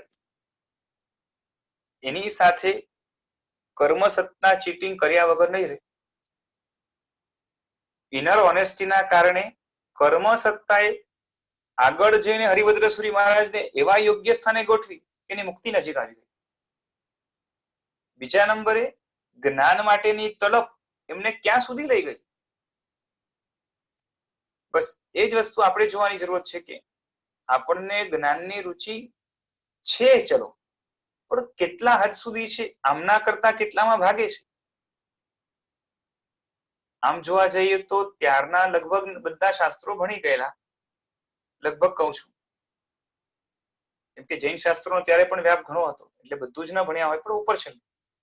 પણ એમ કહેવાય કે ઘણું ભણેલા વ્યક્તિ પણ અને કેટલા બધા વાદીઓને હરાવે. બરોબર છે. કહેવાય છે કે જે છે ને અલગ અલગ પ્રકારના ઓજારો પોતે સાથે રાખતા, એક દોરી રાખે સાથે, કે કોઈ વ્યક્તિ જે છે ને મારાથી વાદમાંથી હારી જઈને દૂર ભાગી ગયો, કાં તો જે છે ને મારાથી ડરીને ભાગી ગયો, તો એને જે છે ને શું કહેવાય કે એ દોરડું મારી પાસે છે, એ દોરડાથી છે ને એને હું પકડી લઈશ અને પાછો કાઢી લઈશ, કાં તો એ બાંધી રાખીશ, કેવું કંઈક આવે છે. કાં તો પછી બીજું છે એ નાની છે ને સીડી રાખતા સાથે, સીડી હોય ને ચડવાની, કે કોઈ જે છે મારાથી ડરીને એ ઉપર ભાગી ગયો તો એ સીડીથી છે ને હું ઉપરથી સ્વર્ગમાંથી પણ એને પાછું લઈ આવીશ. પછી મને લાગે છે માછલા પકડવાનું જાળ જેવું કંઈક સાથે રાખે છે, એવું કંઈક છે, કે કોઈ પાણીમાં ગયો તો એને છે ને પકડી લઈશ અને બારે કાઢીશ. એટલે પોતાને અભિમાન પણ એટલું બધું હતું, પણ ખોખલું અભિમાન નહોતું, ખરેખર એટલું ભણ્યા હતા અને એ ચિહ્ન રૂપે આ રીતે રાખતા હતા, એવું કહેવાય છે. તો આટલું ભણેલો માણસ હવે થોડુંક ન ભણે શું ફરક પડે, પણ ના, કે આપણે બધું જ જાણવું છે એવી અંદરમાં એક હતી. પણ જ્ઞાન માટેની તડપ જ એટલી હતી કે આ જ્ઞાન માટે થઈને જે કરવું પડે એ કરીશ. એક નાની વસ્તુ ન સમજાય મૂકી દે તો ના, દીક્ષા લેવાની છે, દીક્ષા પાડવાની છે. પોતે જ્યાં પોતાને જે નથી ગમતો, જે પથ, જે પંથ, જેના કટ્ટર દ્વેષી છે, એ જગ્યાએ દીક્ષા લેવા તૈયાર થઈ જાય છે જ્ઞાન ખાતર. એટલે આ ગુણોના કારણે, આ 2 ગુણોના કારણે હરિભદ્ર મહારાજને જૈન શાસન મળ્યું અને ફળ્યું, એના કરતા પણ વધારે આપણા માટે મહત્વની વસ્તુ એ છે કે આ બે ગુણોના કારણે જૈન શાસન અને હરિભદ્ર સૂરી મહારાજ મળ્યા. બરોબર છે. હવે આગળ જઈને હરિભદ્ર સૂરી મહારાજ એના જે ગુણો છે એનું થોડુંક જોઈશું કે કારણ કે છે ને કદાચ જગતને ઠગે ને તો એ મોટો ગુનો નથી, પણ જે પોતાને ઠગે છે ને, ઇનર ઓનેસ્ટી નથી, આંતરિક પ્રામાણિકતા નથી, એ આત્મા પોતા દ્વારા જ ઠગાયેલો ગણાય, એટલે એ આત્મવંચનામાં જાય છે અને ઘણું બધું ગુમાવે છે. એટલે ઇનર કોન્શિયસનેસ ને જો સપ્રેસ કરે વ્યક્તિ, આંતરિક પ્રામાણિકતા ન રાખે, તો એના જેવો એ કદાચ દુનિયાને કદાચ ન ઠગે, પણ પોતાને ઠગે તો એના જેવો મોટો ચીટર કોઈ નથી. આ વસ્તુ બહુ મહત્વની છે અને એ ન કરવું જોઈએ એવી શિખામણ હરિભદ્ર સૂરી મહારાજના ચરિત્ર દ્વારા આપણને મળે છે. હંમેશા મન સત્ય વસ્તુને સ્વીકારવા માટે ખુલ્લું હોવું જોઈએ, એવું જો નથી તો પોતાને ઠગવાની વાત થશે. એટલે ટ્રુથ માટે, સત્ય માટે મન હંમેશા ખુલ્લું રાખવું જોઈએ. એ હરિભદ્ર સૂરી મહારાજ આપણને પોતાના ચરિત્ર દ્વારા શીખાડી રહ્યા છે. અને આગળ હવે ગ્રંથનો પ્રારંભ પરમાત્માને નમસ્કાર કરવા દ્વારા વગેરે કઈ રીતે કરે છે અને એમાં પછી બધી ભૂમિકાઓનું વર્ણન કઈ રીતે કરે છે હવે આગળ અવસરે જોઈશું. આજે સમય થયો છે, રાખીએ છીએ. જીનાજ્ઞા વિરુદ્ધ કઈ બોલાયું હોય તો ઈચ્છા પ્રણામ. આભાર. પ્રણામ. પ્રણામ. પ્રણામ સર.